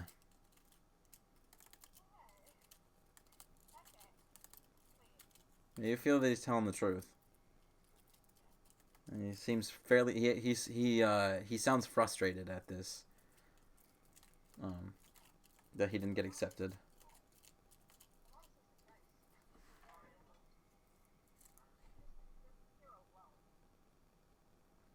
I try. Now, shouldn't you get back to your friends? They're just standing there in the dark. As he goes back, he's going to make it look like he's going in a direction before actually returning to his camp, or his camp actually. He still doesn't understand. So once he gets back, he's just like, I just met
He's totally not the final boss or anything.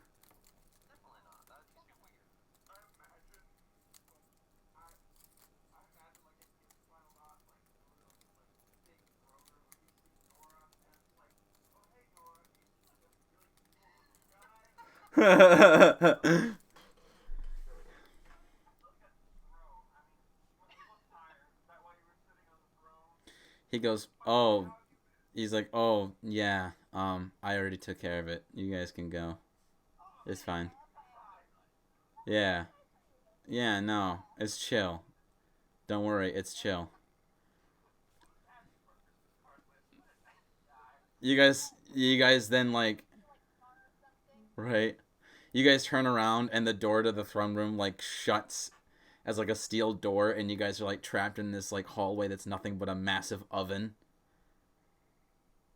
And then he like pulls aside this part, like this compartment in the door where there's a glass window. He stares at you.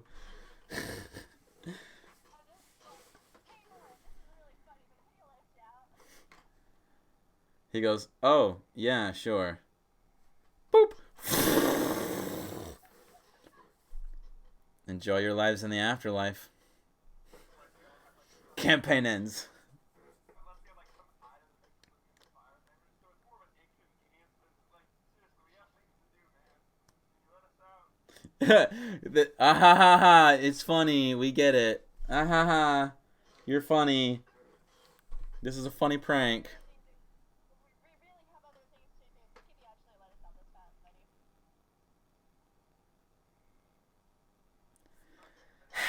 He just sighs. All right. So, do you guys relit your fire and continue with your watch? I guess.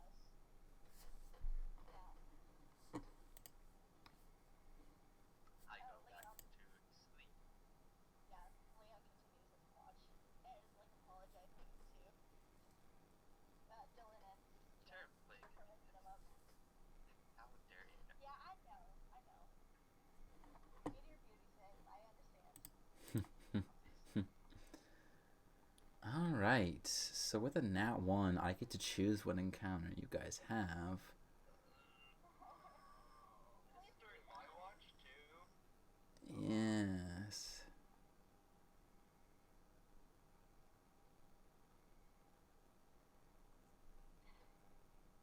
It's gonna go.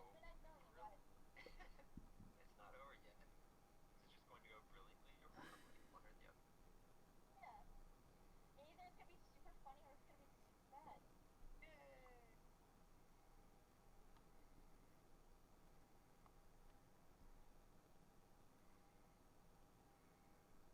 You guys imagine if you're like, oh, he's gonna shoot me after he got with all my files. Okay, so next question. The maniac going around, throwing his buildings.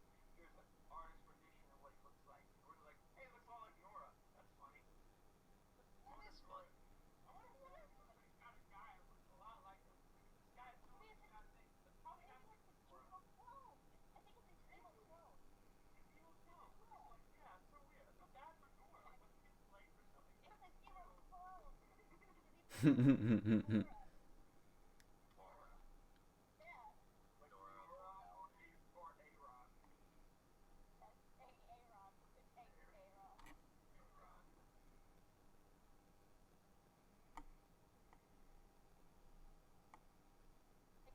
People keep on, like, he keeps on saying, no, it's Aaron.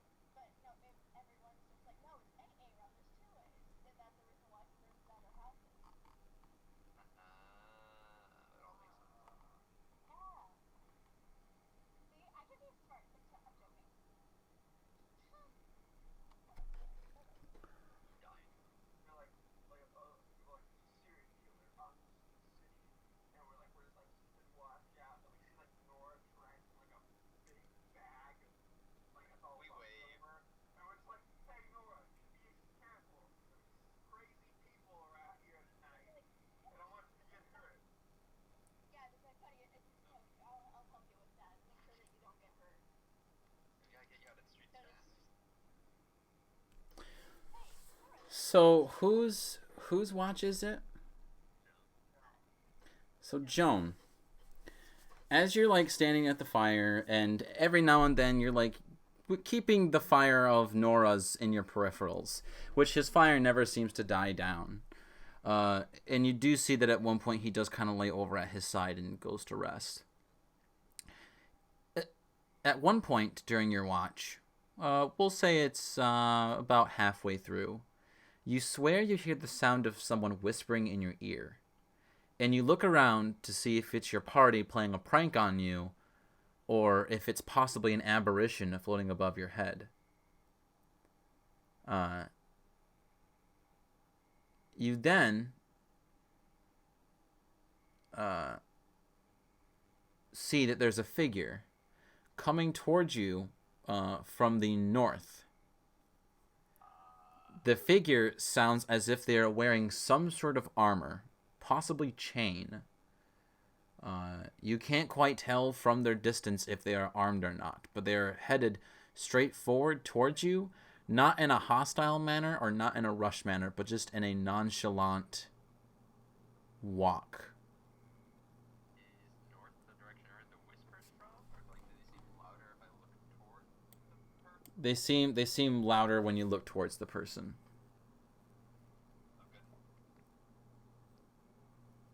And so you said this person's wearing chain of some kind. Yes. How far away are they roughly? We'll say that they're about 100 feet. Are they carrying a torch or anything, or just walking through the dark? Nope, just walking through the dark.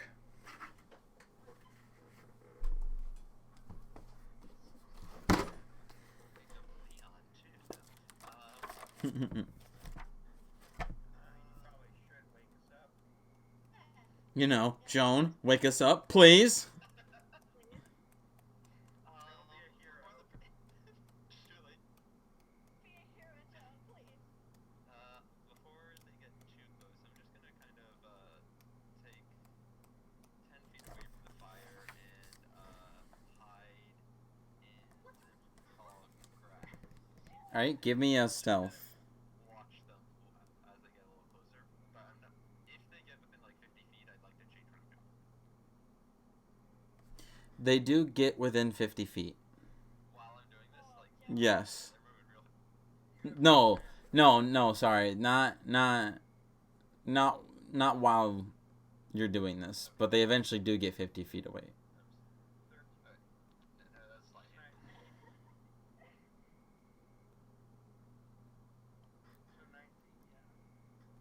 Alright, they keep walking towards your party.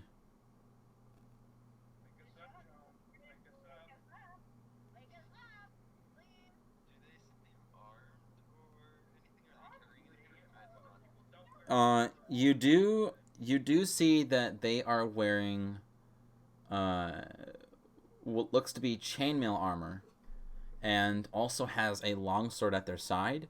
But the one thing that is strange about this figure is their skin is completely like a ghostly, chalky white color, and their eyes look as if they are cataracts over, and their hair is like pitch black, but the person looks to be human, like a humanoid of human, and you notice that there's a crest on his chainmail that looks like something familiar, something of human, definitely, but nothing that you have seen around the country.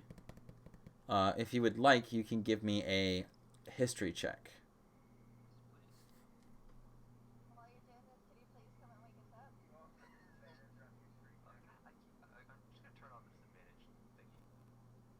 Well, whatever. Number 20. You recognize the symbol as the symbol of the Asterians, which Asterians were the first humans to actually band all of them together and create the country that is what it is today. This person has armor that is hundreds of years old, and it looks like it too. And he inches closer and closer to your party. I like that this is dramatizing. He's walking, but like you're watching him as he's coming closer and closer.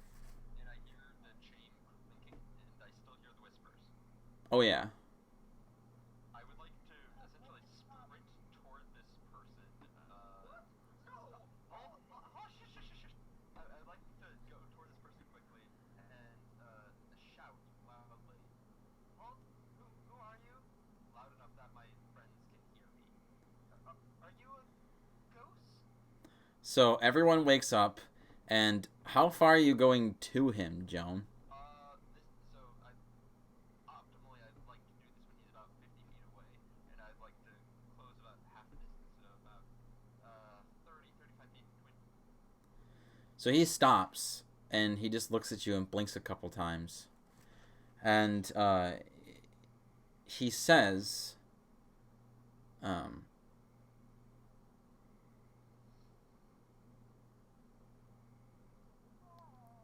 listen, I don't have much time to speak. I'm looking for a woman. She's an elf. Her name is Clarius. She is my wife, and I wish to find her. Clarius. Hilarious. Well, there's no elves here. Why does everyone say that? Of course there's elves. They're practically everywhere. They're like mites. Well, Why do you say that when your wife is apparently an elf? Gosh. You hold your tongue. sorry. Well, let's, like, we haven't seen an elf named Clarius ever. But if we hear something, we'll let you know. Why do you not have much time? Couldn't help you find her. No, as in, what I mean by that is I don't have much patience for your audience. May I ask where you're from? Where am I from? Where am I from? Oh boy. Damn dirty commoners. I am from Ornaria. This land where elves and my kin come together, and now it is called Astria, after the family name known as the Asterians. They are your king, your queen, your rulers. I am one of the royal knights of such king. Was that clear enough? That was perfectly clear. Thank you, Sir Knight. I don't believe I caught your name. It's because I never tossed you my name. I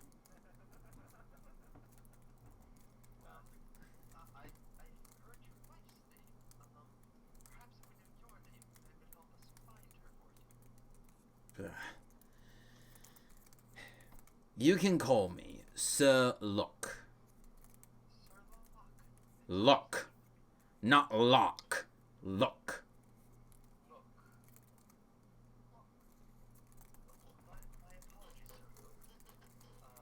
My apologies, Sir Look. It's lovely to meet your acquaintance, and we'd be happy to either leave you on your way to find your wife, or help you if we could serve you your nightly. I give Joan, like, says, don't you get us involved in this. As Leon does too, as he looks from the car. But I just looked back at them and I just give them a thumbs up. I got this. Hey, what's going on, guys? Says Georgie. What? What's going on? It's rest time, and I look his eyes and, like, trying to look.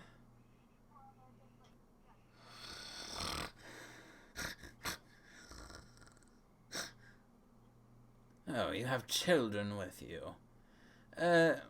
Are they yours? They're not our children, but we are taking them back to the capital. Well, at the capital. Well, I suppose if you really can't help me find my wife, then I shall be on my way. And he starts walking. Psha, I don't need your best of luck. And he walks, like, through your camp. And when you hear the screams and cries, it almost sounds like people... It's like the cries and calls of thousands of people suffering.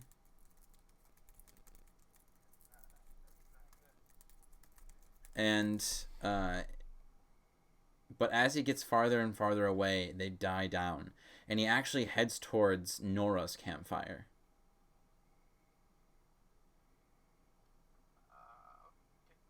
Leon is just like kind of go watch it, make sure that like their best buddy Nora doesn't get hurt. I'm gonna go next to Leon, just kind of whisper. Did you hear the screams? Oh, the dam? Yes, I did. Yep. It was super disturbing. I'm really glad the children didn't see that. Yep. It's as if I already need more nightmares.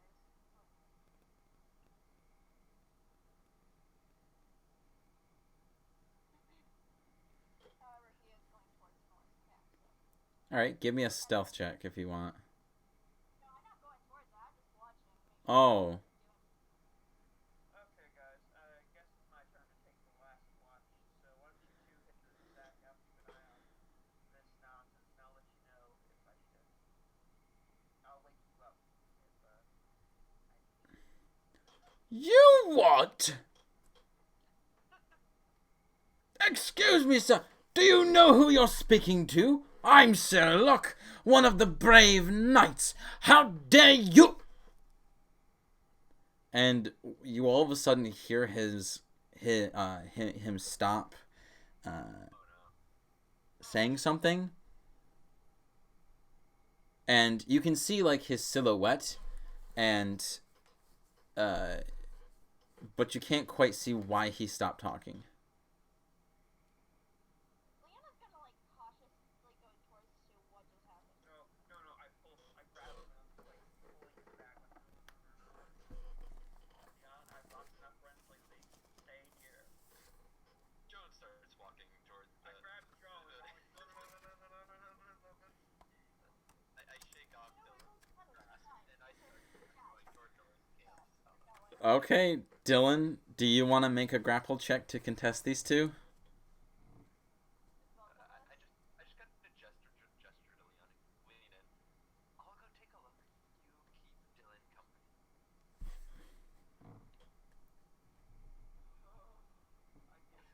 As she's like walking away, I kind of give up and I'm just like, and I give her like bardic inspiration.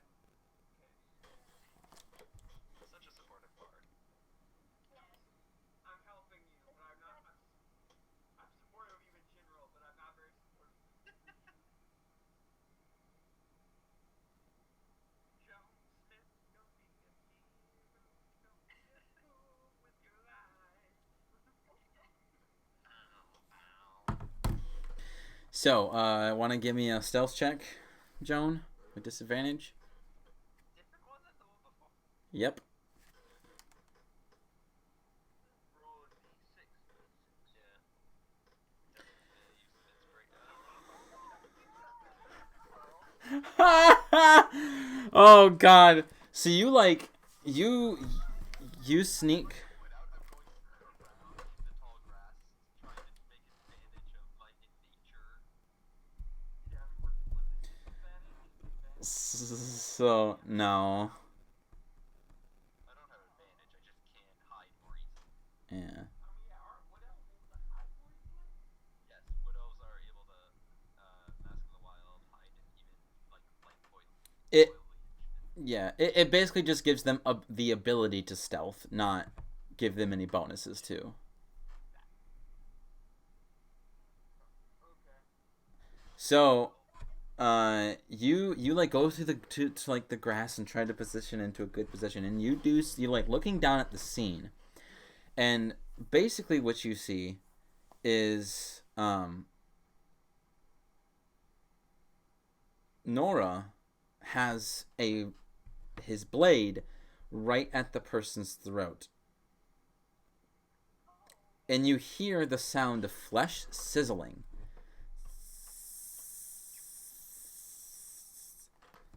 And the man just kind of looks at him and Sir Locke just says, with his arms are down, he says, "Listen, commoner. You don't want to fight a knight of the Asterians.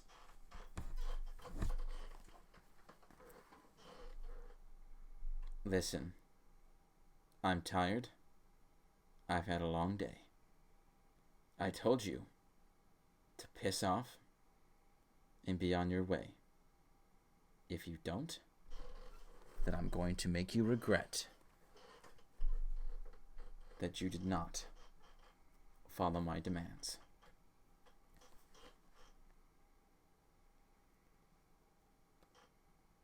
In which the knight smirks and he says,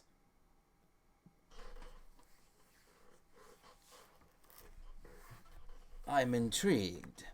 I would like to see what a simple commoner can do to a knight." I like the idea of like all of us sleeping while this like fight goes on in the background. Oh, we're awake. Yeah, I know, but it's funny. It would be funny. And then Nora looks over to the grass and says, "All right, Joan, come on out." He knows exactly who it is. As I like see her, like I stand, yeah, and just kind of wave at Nora. Quite the argument you two are having. Yes, and I don't like an audience. What were you saying, Dylan? I'm saying come back. There's like Leon, there's like the background come back and like Leon's looking at Jonah. That's like And Nora, before you leave, says, "And I suggest you get as far away from us as possible." And he looks back at the knight. I imagine it'd be alright if we continue traveling in the morning. "If you don't go now, I will make you." Oh, fair enough. And I head back to my friends and just kind of gather the two of them together. I think we should take our camp and keep going right now. Probably a good idea. Let's not try to wake up. Let's not bother with the fire. Easily just out of like getting up and have everybody. except for Kyle. Wake up, Kyle. Kyle doesn't want to No. be touched. No, they don't want to be touched. But guys, because once they wake up, it's gonna be a killer. He's not gonna wake up before chicken wake up. You just gotta hurry. "Are you going to make your move?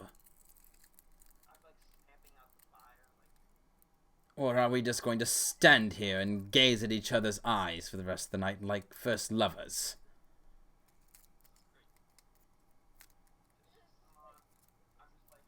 I just like grab my brother's Colt and I'm like gesture toward everybody, grab your stuff, let's go, hurry, hurry, Now, hurry. Leon grabs on to Kyle and Georgie and leaves Joan to Julie. Yeah, kind of help Julie stand up and get her to go. We have to go right now. I'll explain why later. Just like, we gotta go, we gotta go. All right.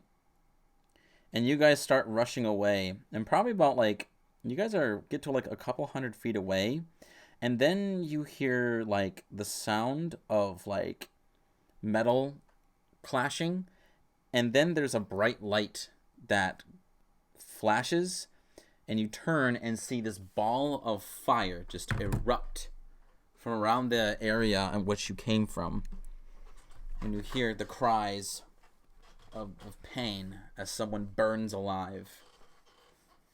And this happens a few times as you run away into the darkness. Just like, doesn't that seem a little familiar to you? Nope.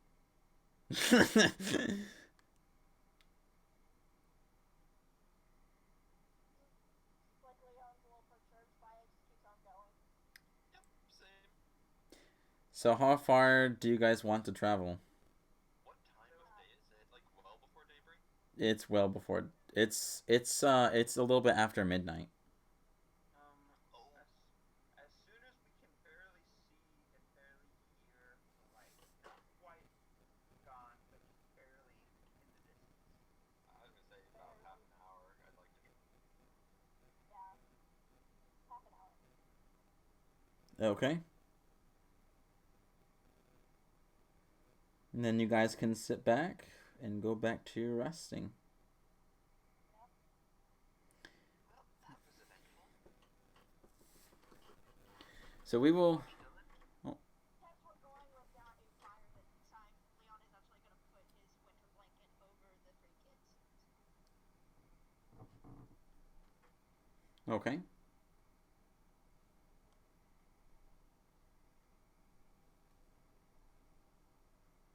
Have Leon and I completed a long rest, or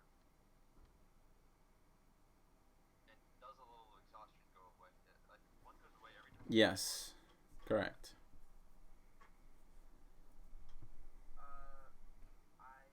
After everybody gets situated, I pull out one of my torches, use prestidigitation to light it up, and I just keep watch. Okay. We will skip the third encounter, as it's already been, it's been a very eventful night. You wake up in the morning, and we will say that you get the last day is a peaceful day, and you finally see the walls of the great capital, and make it inside safely, in which the kids all are visually pleased, except for Kyle, to finally be back in their home city. Oh no. So wait, we were only 2 days away from the city, Yep. but it took us 1 week to get out of the mountains. It took us a week to get out of the mountains, and we were 2 days on the plains away from the city. Yeah. Because, our survival okay. checks, they kind of, didn't go so well.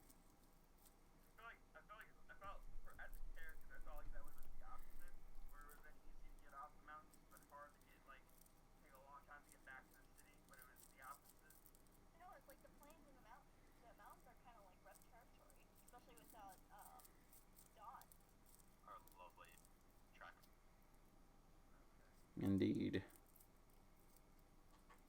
So, now that you have made it back to the city, what are you going to do now? We're going to return the Get kids. back safely. Yeah, but before we go to, Kyle's house, we're just like, I don't know, are you ready to go? So, who are you dropping off first? Probably Georgie. Okay. So you go to the Robin's Inn, and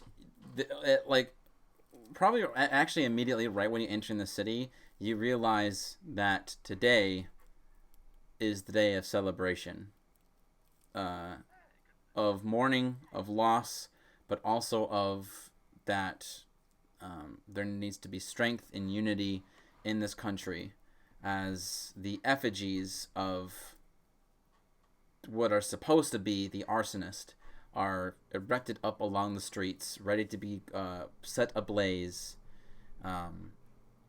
in the evening. And there are people, merchants from all over the place with all of their different goods to sell.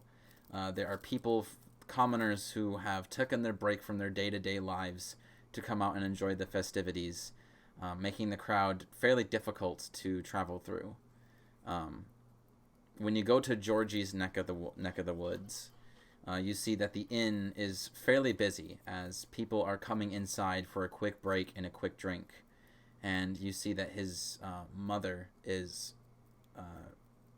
at work, never seeming to get a break, while the barkeep is commanding at her and pointing at her mistakes. None of the patrons really seem to have the courage to talk him down to the way that he's speaking to her. And when Georgie finally comes in,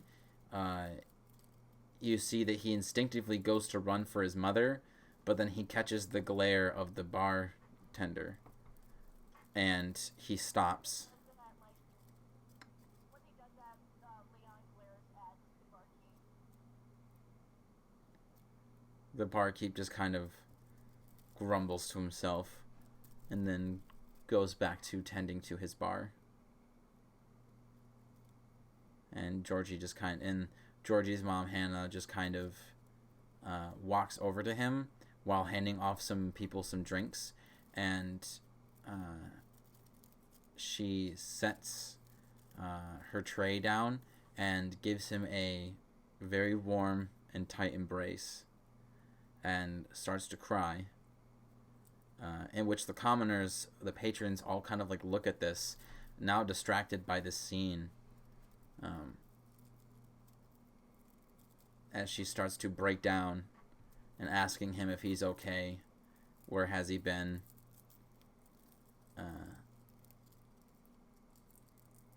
in which Georgie enthusiastically starts to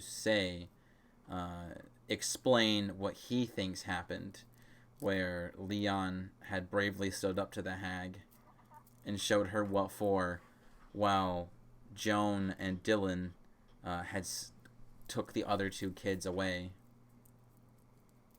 from the hag. Leon's just like shaking his head in the fact that that's not what happened. Oh, I thought he was like nodding like, yep, yep, yep. I'm cool, I'm brave, I'm the best. He's not going to take the credit for that. I gesture towards Leon. I'm like, what happened? Okay. Ask you what happened. He like whispers over to Dylan. She,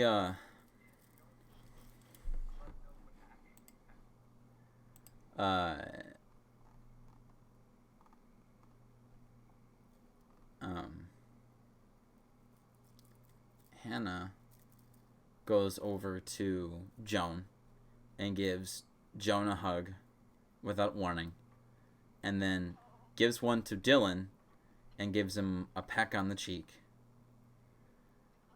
and then goes to Leon, and she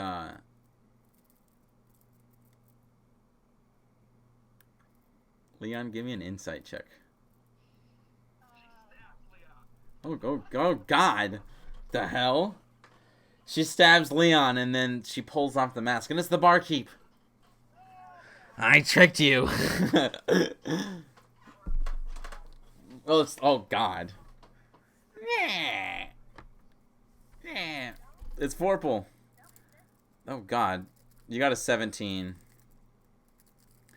You have the awkward feeling that she's giving you the eyes, the hungry eyes. You cannot see, but you can deny. I got hungry eyes. It is. And she says, trying to be quiet, Leon, I didn't...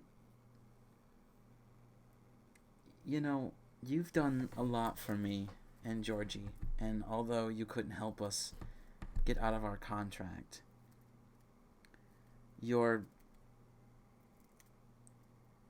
kind of have this mannerism that reminds me a lot of my husband. And, I don't know how else to repay you for everything you've done. Really don't need to do anything, really. And almost as if she like was attracted by a magnet. Her lips press against yours.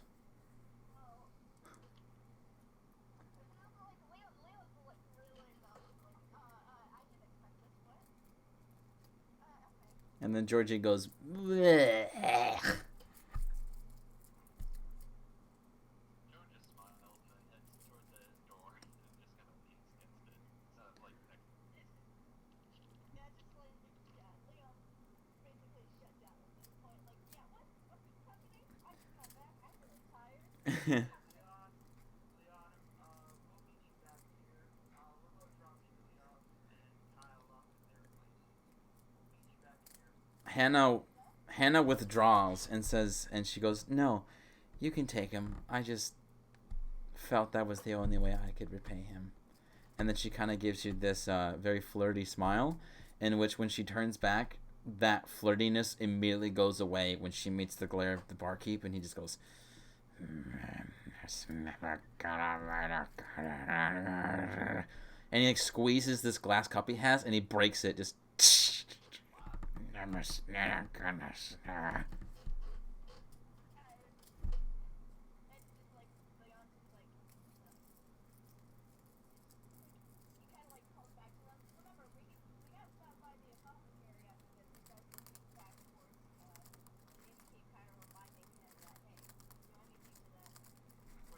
Mm-hmm.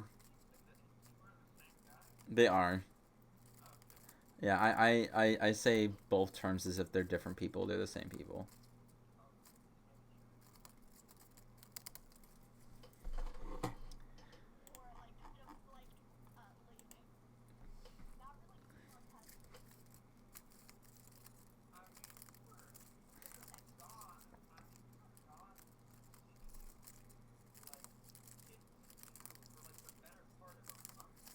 Mm-hmm.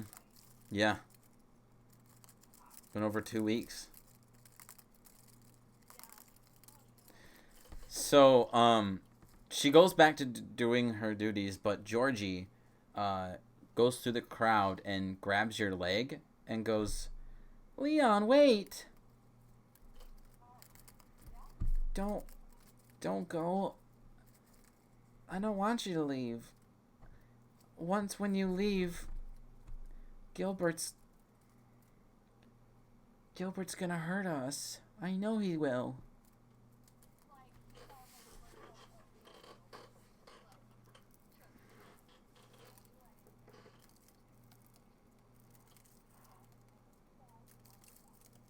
You promise?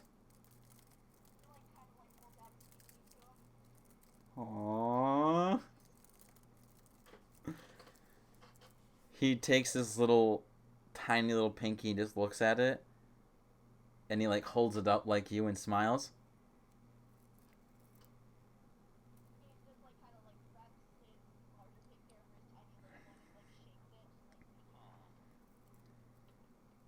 And when you break the lock, he just kind of stretches his pinky, and then looks at you, and you can see that now he like has this look of like someone that he's looking up to, like both figuratively and literally. And he says,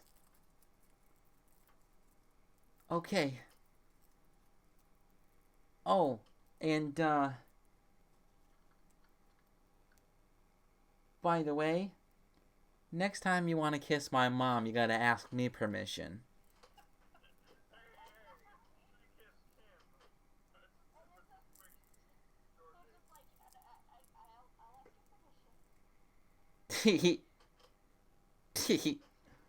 And then he walks back into the crowd and just goes, "Ma, what can I do?"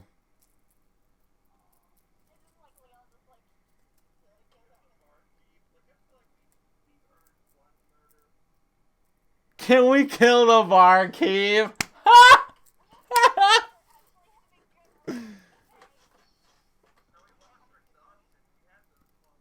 Yeah. So, you guys leave, and where are you going next?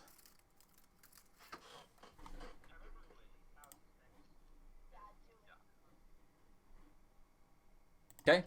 You see the Julie's house. It's decorated with many different decorations of what looks to be flames. Um, there's an effigy down a couple blocks away in the street, and you see that you can still hear the sound of kids running around, in which Julie instinctively runs to the house and knocks on the door. And when there's an answer, it's a stranger, and he goes, "Hello, miss. What can I do for you?" Uh, I jog up behind her to make sure I can help her out, and I'm like, "Hi, my name is Dylan, and this is Julie. She lives here, and Julie? yeah, Did somebody say Julie? And the man kind of steps away, and Julie's mother comes running down the hall and just nearly tackles her and picks her up from her feet and just like twists her. And she goes, "Oh, Julie! Julie, my Julie! Where were you, young lady? Where were you?" I I don't know, Mom. And she like looks so out at Dylan like for like with this look of begging for reinforcements. Dylan, I look at her, ma'am, I think let's come over here, private." She says, "Okay, Julie, go in the kitchen. I just made a fresh batch of your favorite tart pops." It's always their favorite when they come home. It's never like your least favorite. And she, without questions, goes inside, and she goes with you to where you take her to talk in private. What was her name again? Her name is Margaret. Margaret, remember how a few weeks ago, before the disappearance, Julie was actually living? Yes. Okay, what turned out is she had returned her a hat. We had given her a coin that was slowly kind of crushing her magically.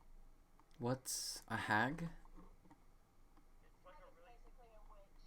it's a witch. It's like an old lady. Oh. Right. So once the hag realized, because the hag also knew this, she wasn't a children.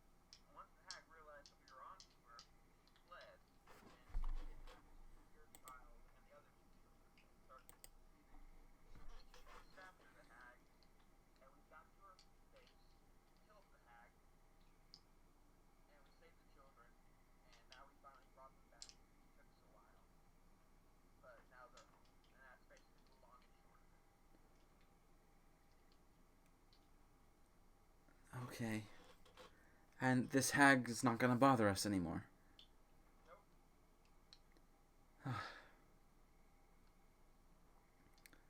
I don't know how I'm going to repay you. Would you like some coin? I can go dig up what I have in my I've saved. I was gonna say that. He's like already jumping in. Like, yeah, no. Yeah, Like, my in the my associate's friend told me to pay us all. The city, we did it partly out of the goodness of our hearts, and partly because this Adventures League also is getting paid for this, so it kind of goes to our salary. So there's no reason for you to just do us a favor, just go spend time with your daughter, have a good holiday, and we'll get out of your hair. She says, But wait, hold on. Let me at least get you one thing. I'm not gonna let you leave until I have given you something." Okay, okay. See, you're very serious about this. I'll let you give me the one thing, whatever that is. She rushes back inside, and not a minute goes by, and she comes back out, and so does Julie. But Julie kind of like stays at the front door on the porch with something behind her back, and she approaches you guys what looks to be a cake. And she says, "Now, this cake is made out of something that I had actually gotten over at Granny's Basket. It's a goodberry cake. It's something that I have never tried making myself, but it was something that they let me. They taught me the recipe. They said it was also something that they did not want to release. So do not tell them that I am giving you a sample, because no one's supposed to have this yet." I give like the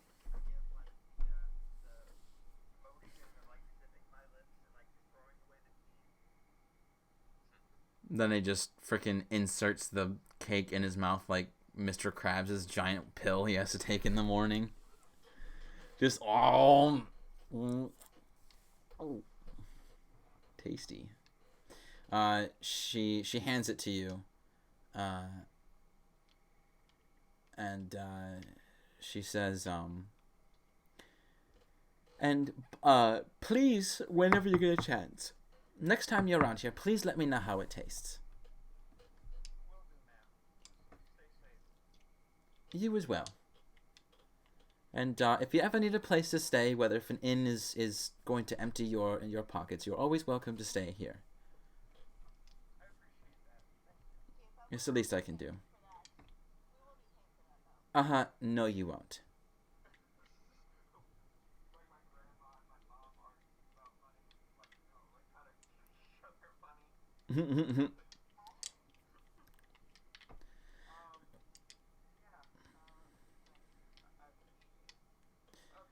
Oh, never mind. I forgot. Oh, I know what I was gonna say. Happy Longbeard's Day.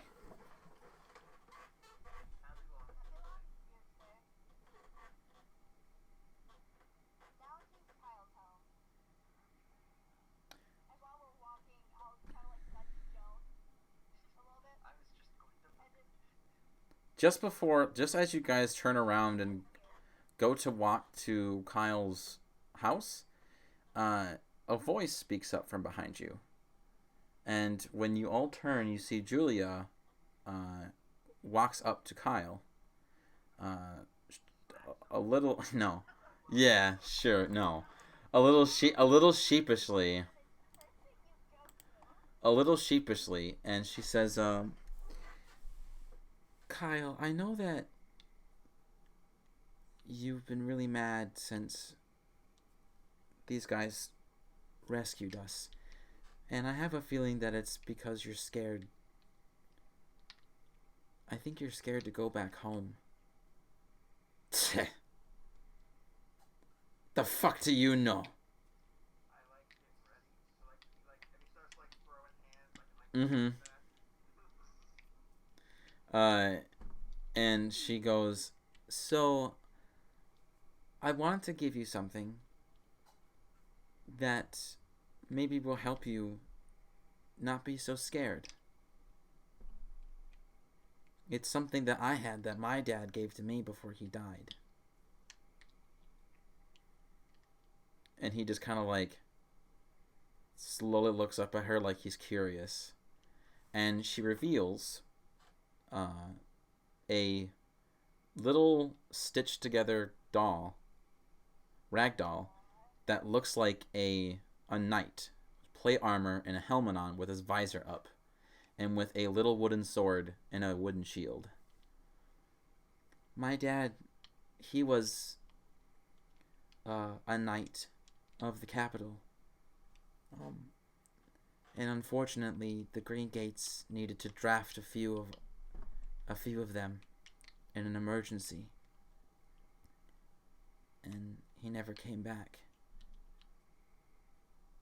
This night, I always thought it was him. And I'm old enough now, and I'm confident that I'm not scared of a lot of things that I used to be. So here.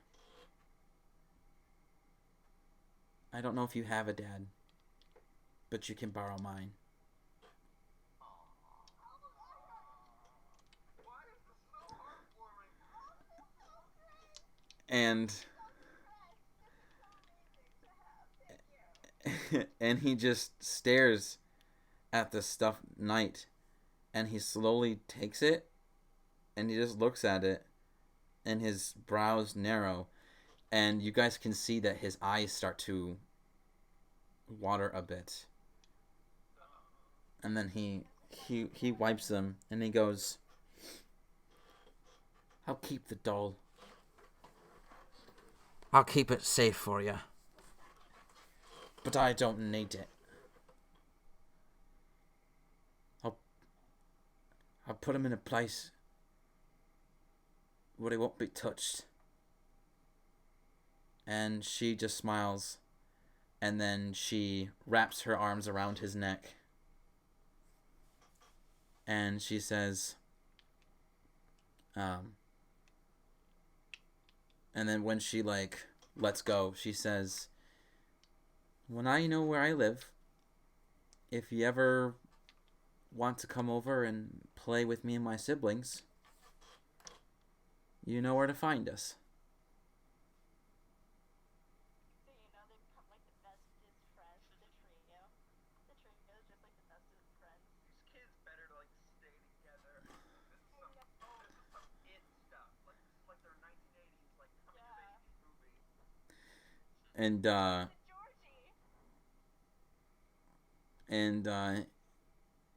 he doesn't say anything. He just stares at the doll. And then she looks at the rest of you and she goes, I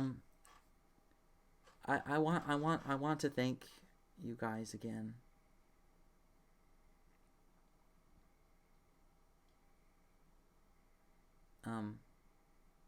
Okay. I'll let you go. And she turns around and walks back to her house. We were happy to help, Julie. So, now do you guys go to Kyle's house? What we do? No, we just look at Kyle like, you know your way home from here, right? But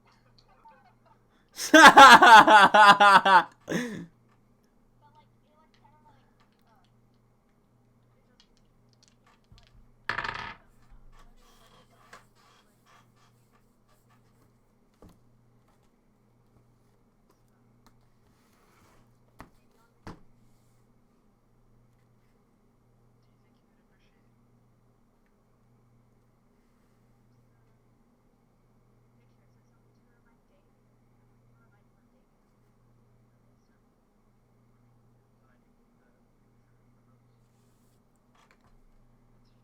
and even though we're in it, he could just scribble it out and we don't.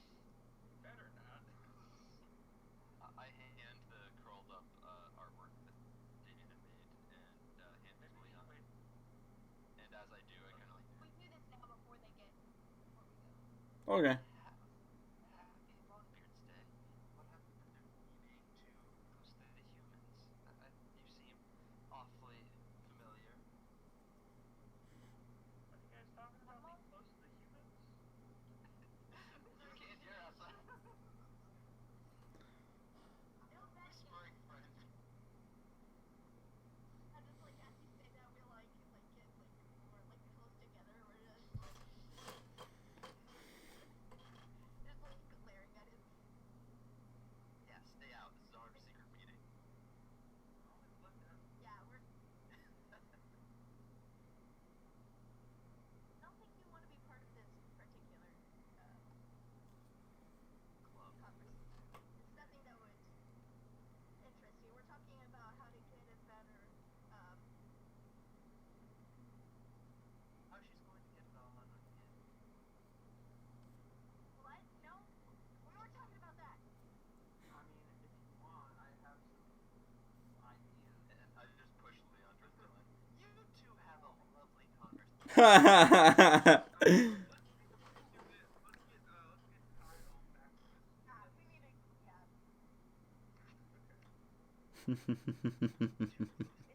It's like glaring at. Just It's like glaring at. Glaring at Joan. This is like while we're walking. All right. Shrugging my shoulders like, you're the one who said you're gonna betray me. That they also betray me. You're trying to get rid of me. So, each of you guys, all go towards the further west, the western district, where it gets, seems to get more worn down and worn down. And, you eventually make it to his house, in which you see the front door is barely hanging on its hinges. And you do hear the sound of someone stumbling around, rummaging through the contents of the house. The sound of glass clinking up against each other. Before we get, who would actually just, Yeah, you go ahead. I was not quite going to go up to threshold and kind of like knock on the door. Oh, even before we get to the threat, I'm just gonna pull Leon on the side. Oh, This is the best place for Georgie. You mean Kyle? Kyle. Oh shit! Sorry, backwards. The other young boy. No, but there's nothing that we can do. I can't take care of you.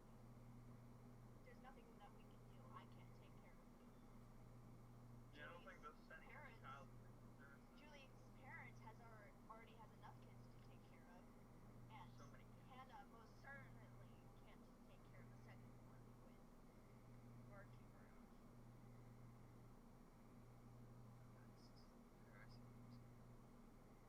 Alright then, let's get it over. But Okay. What Leon was saying about going to the press.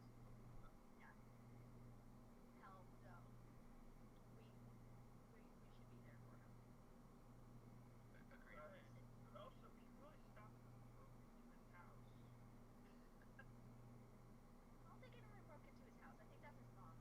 He says knocking on the threshold. The door's been knocked off The door. and like there's like like shuffling around in there. Yeah, Maybe but we you should be- forget that she's a drunk.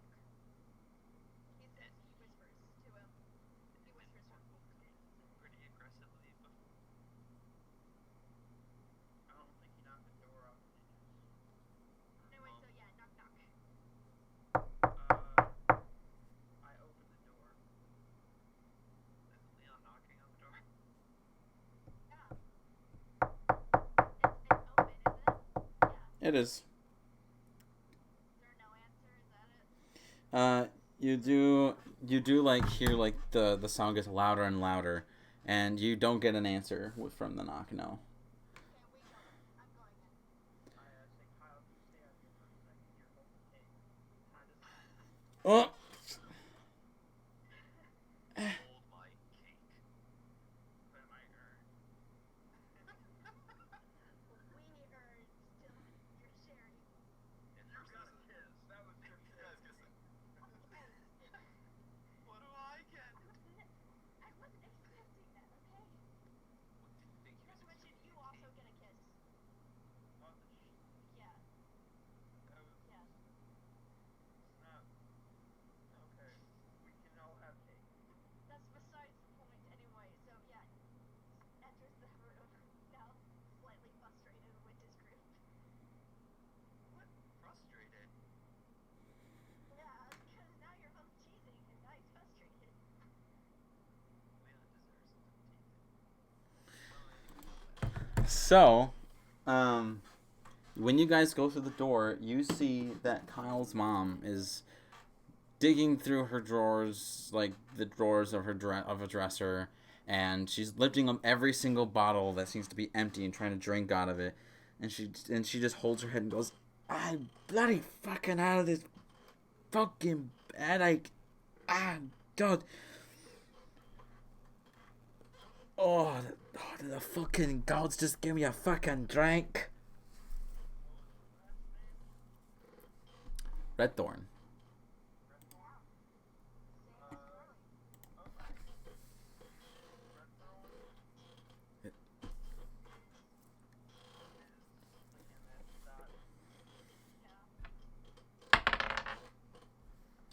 Does a 13 hit you, Dylan? No. She throws a glass bottle at you instinctively. Ugh! And it, like, goes over your head and shatters at the wall. It probably would have hit my shield. Well, we'll say that you, like, We'll say that you instinctively, like, batted it away, and then it shattered onto the wall.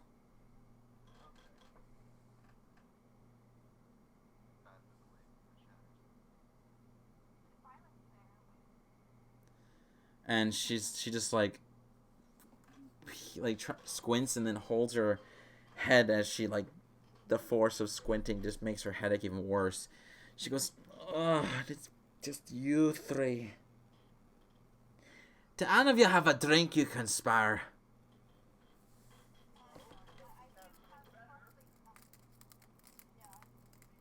Oh, moonshine.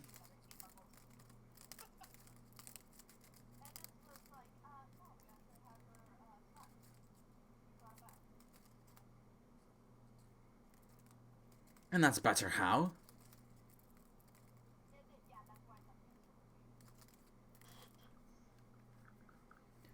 Kyle! Get over here, boy! Your mother needs you. And,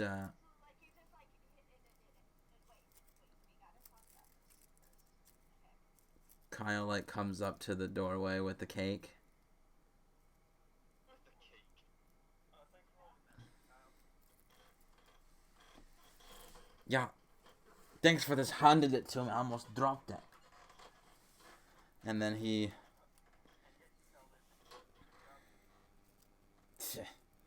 He walks inside and he goes, what do you want, mother? She says, go into the potato sack and find a cuppa of copper and go to that man down the street and get me something to drink. I've got a fucking headache that can split a goddamn stone in half. And,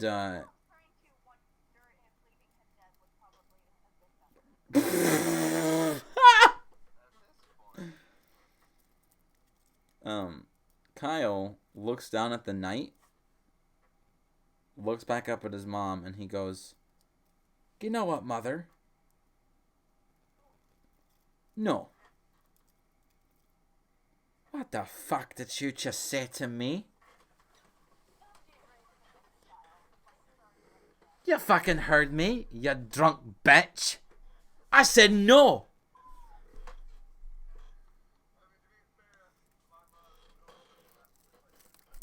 Yeah, mine would too. And she looks at him like with disbelief beyond of any mortal comprehension, and she goes, "Did you just call me?" "Yeah, I did. You're a fucking bitch." No, you're a worse. You're a fucking cunt." Ooh, that's... Boy, you better take that back or I'm going to kill you right in front of these three.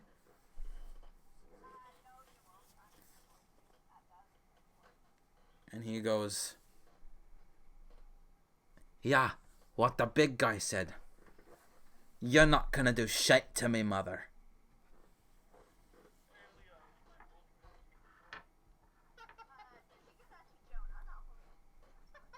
John, would you hold the cake? Happily, Dylan. And I take the cake. Ooh! I'm very tempted to just stuff it in her face.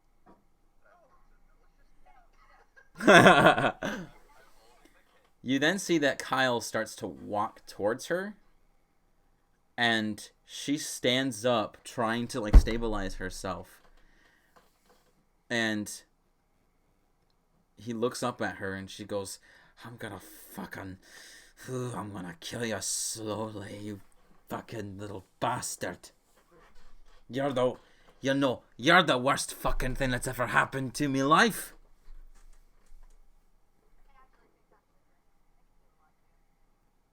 And Kyle says, come on, mother, hit me. I fucking dare you. Hat me. Question for DM. Yes. Question for DM. What are exactly the laws to having children in, Astria? Well, I mean, when you have a child, you have a child. There really is no child abuse laws, really. There's nothing. It's just seen as punishment that um, that is needed, unless if they kill the child, then there's legal troubles and stuff. But there really is no like child protection. Yeah, so in general, I'm gathering that there's not a lot of laws in general except for murder. So, like, if two people got in a bar fight, there's not really anything that would happen. Oh no, like there is laws and stuff like that, but Okay. when it comes to family affairs, there really is nothing that the government the government really has an issue. Like, you know, if the father backhands his wife, that's just him putting her in her place. If a child is beaten, then that's just putting the child in their place, teaching them a lesson. Now, if someone gets killed because of someone getting beaten, then that's when it becomes a problem because it's murder. But there's no like domestic violence or child abuse protection laws or anything like that.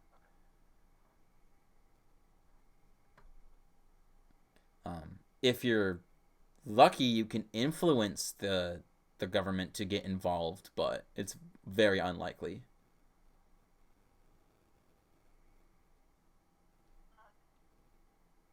Welcome to Astria.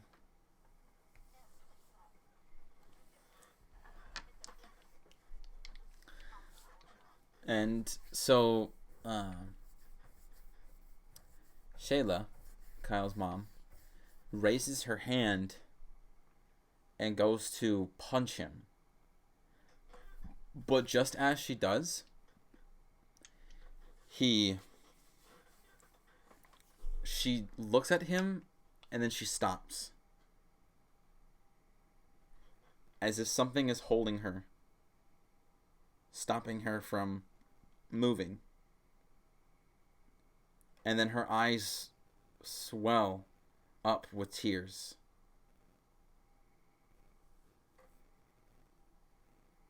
And she falls to her knees as she stares at him. And before she starts crying and breaking down, she says, "I fucking hate you." In which Kyle just kind of looks down at her. Looks down at the little night doll. And then kind of like squeezes it tightly. And he goes, "Mother, I don't know what Uncle Charlie did to you. But I know it's the reason why you act like this.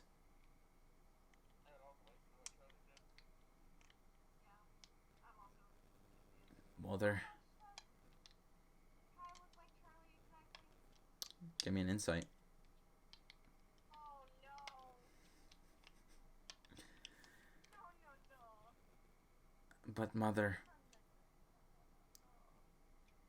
I love you. You're my mother. And nothing will ever change that.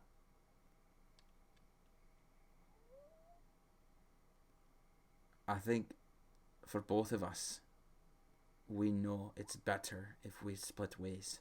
Deception. Not what I meant to do, but you know. I'm just. I got a 13. I get out of your hair. You'll be out of mine. You'll never have to see me again.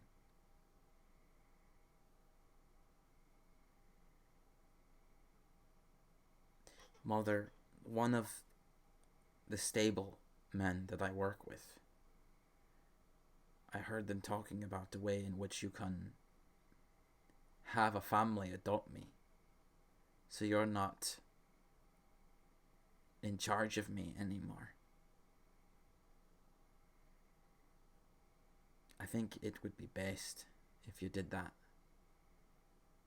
And I think I know a family who would be willing to take me Is it us? if you let them. No. I think it's time to have someone else. Oh, I'm sad now. And Dude, we are not ready to take care of a child. What are you talking she A lot of things. she slowly looks up and she says, I want to get rid of you. I've wanted to ever since you were in me. But I just can't. Coil. I can't. Why not, Mum? Why can't you let go?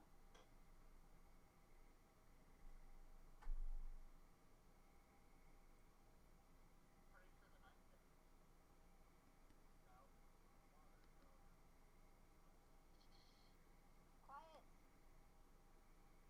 Because, Coil, without you, I'm scared.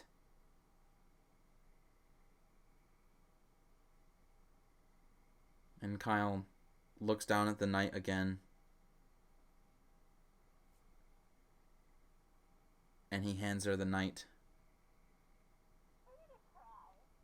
And he says, someone that I know, that I've traveled with for a long time, Mum, gave me this whenever I was scared. She said it reminded her of her father.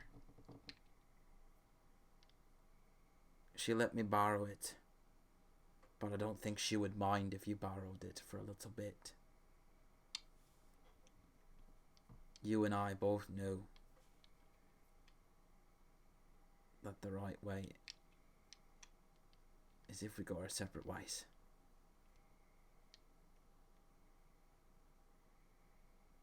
And she hesitantly takes the knight and she squeezes it and plants her face into its chest.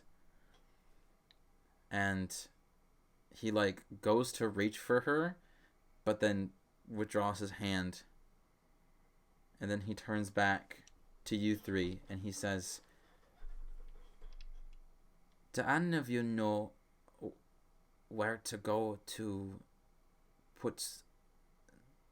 get me to be adopted?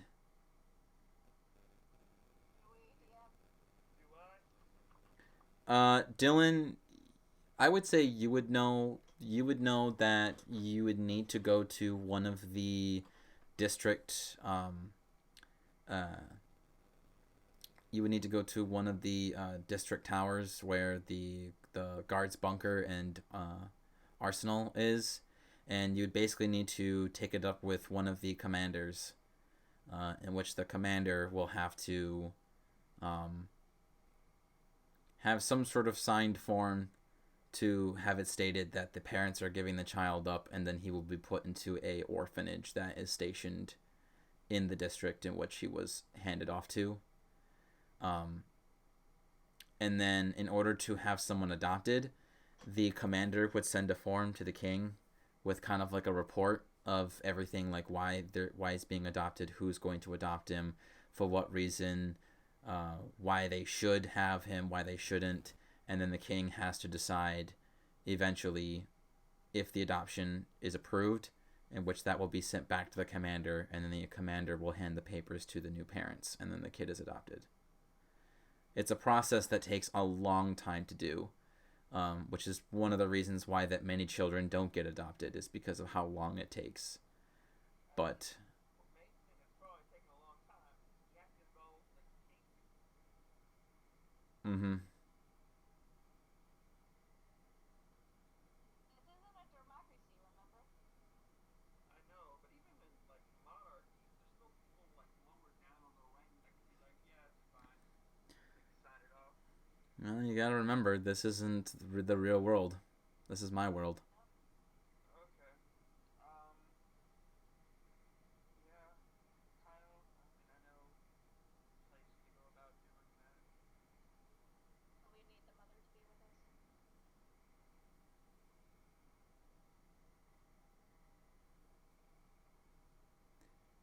I'll do it. I'll sign the papers.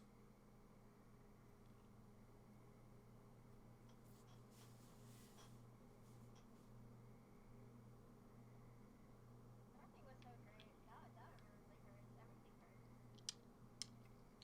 That really hurts. Everything hurts. It's severing the bond, just moving on to different. Whatever. Let's just fucking go.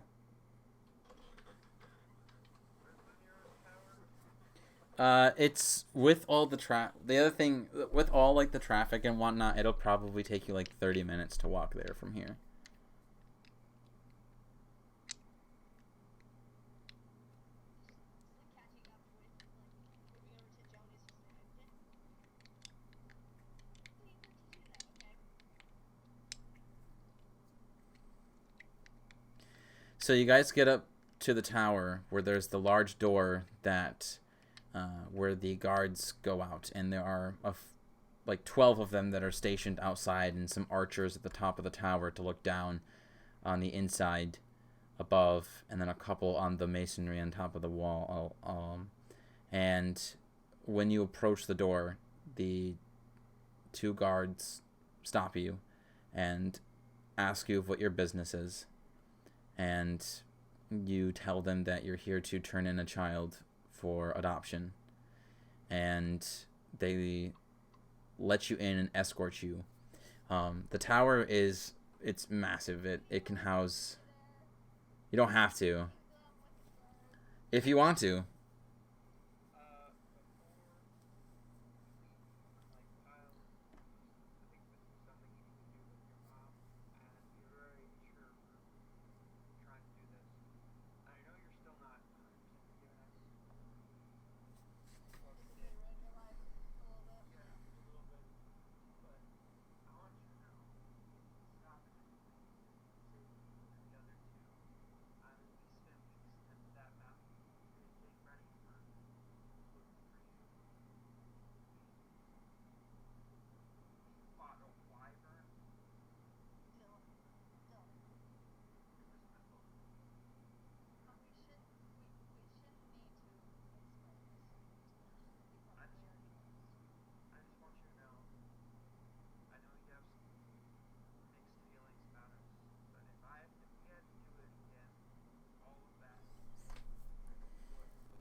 Dylan, what's your passive perception?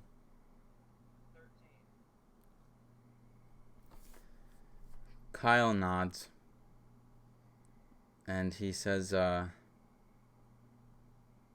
he puts a hand at your side, and he says, I forgive you. But the next time you see me,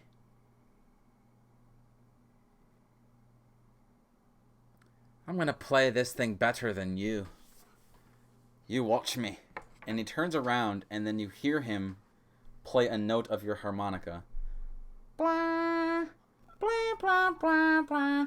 And Joan, you were the only one out of everyone to stand there and watch as he placed his hand right where Dylan's harmonica is, and somehow sleight of hand out of Dylan's perception and hide it in Dylan's moment of letting his guard down. And he starts walking into the tower with Dylan's harmonica going, bwah, bwah, bwah, bwah.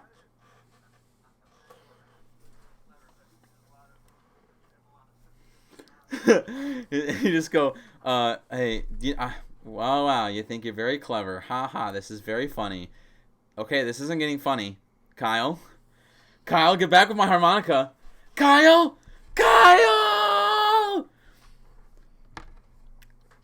But he just starts walking away with your harmonica. Just.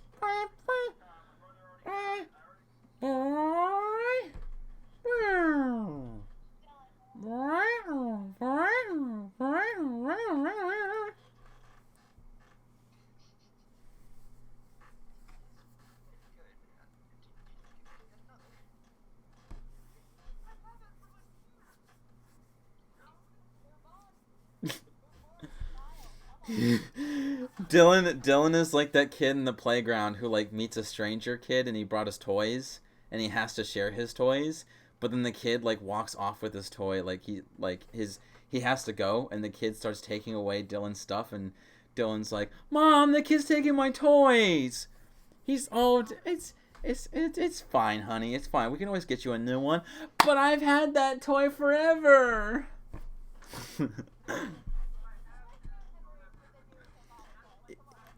If you want, you can take the harmonica back. He's just a kid. I'm like, Kyle, come back here. He, yeah, he's not turning around. He's getting closer and closer to the door. He stops. He turns around and raises a brow.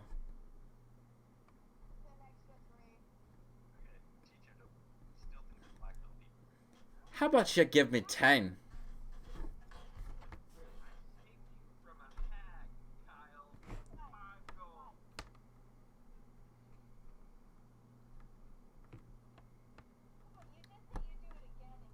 I wouldn't do it again, but still. And he says, "Oh, man. You sound very angry for a man who's supposed to be saving a child. This must mean a lot to you, eh? You got yourself a deal."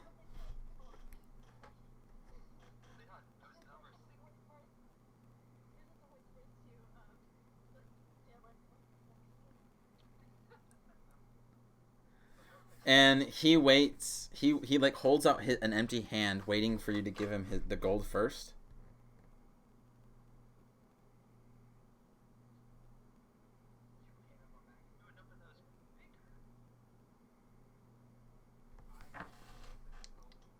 And he gives you your harmonica.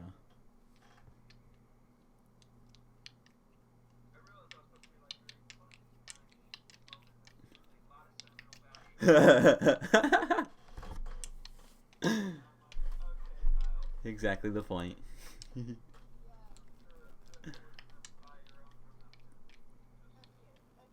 Oh, don't worry. I don't have any intentions of actually playing that stupid thing.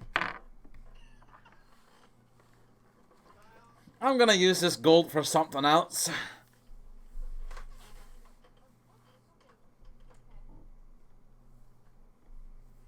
He just goes, "It's not a stupid harmonica. This is the limited edition." No. So. Mm-hmm. You guys walk off?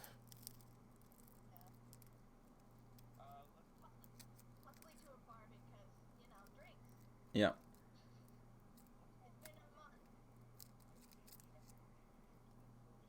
So, one thing, as you guys see as Kyle and his mom start to walk away, Kyle turns back at you and gives you a wink.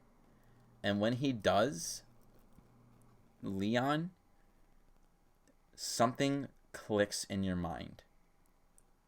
When he does that, you immediately feel as if you were looking at the mirror image of Charlie. And that is where we're going to end it for tonight. Charlie.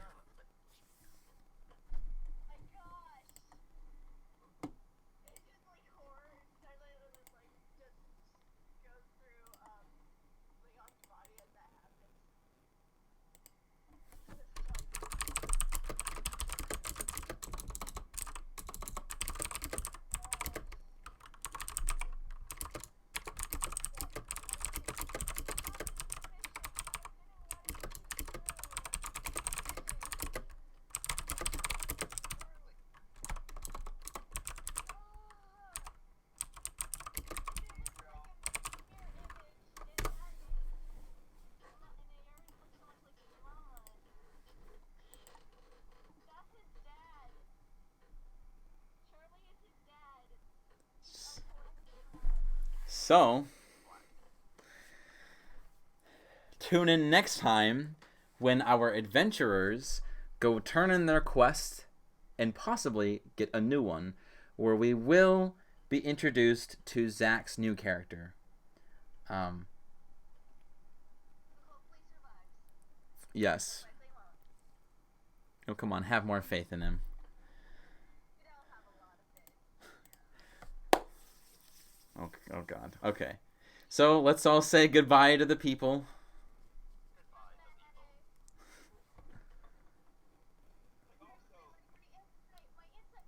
bad. I think I actually really wanted to know. Now this. You asked for it. All right. See you boys and girls later.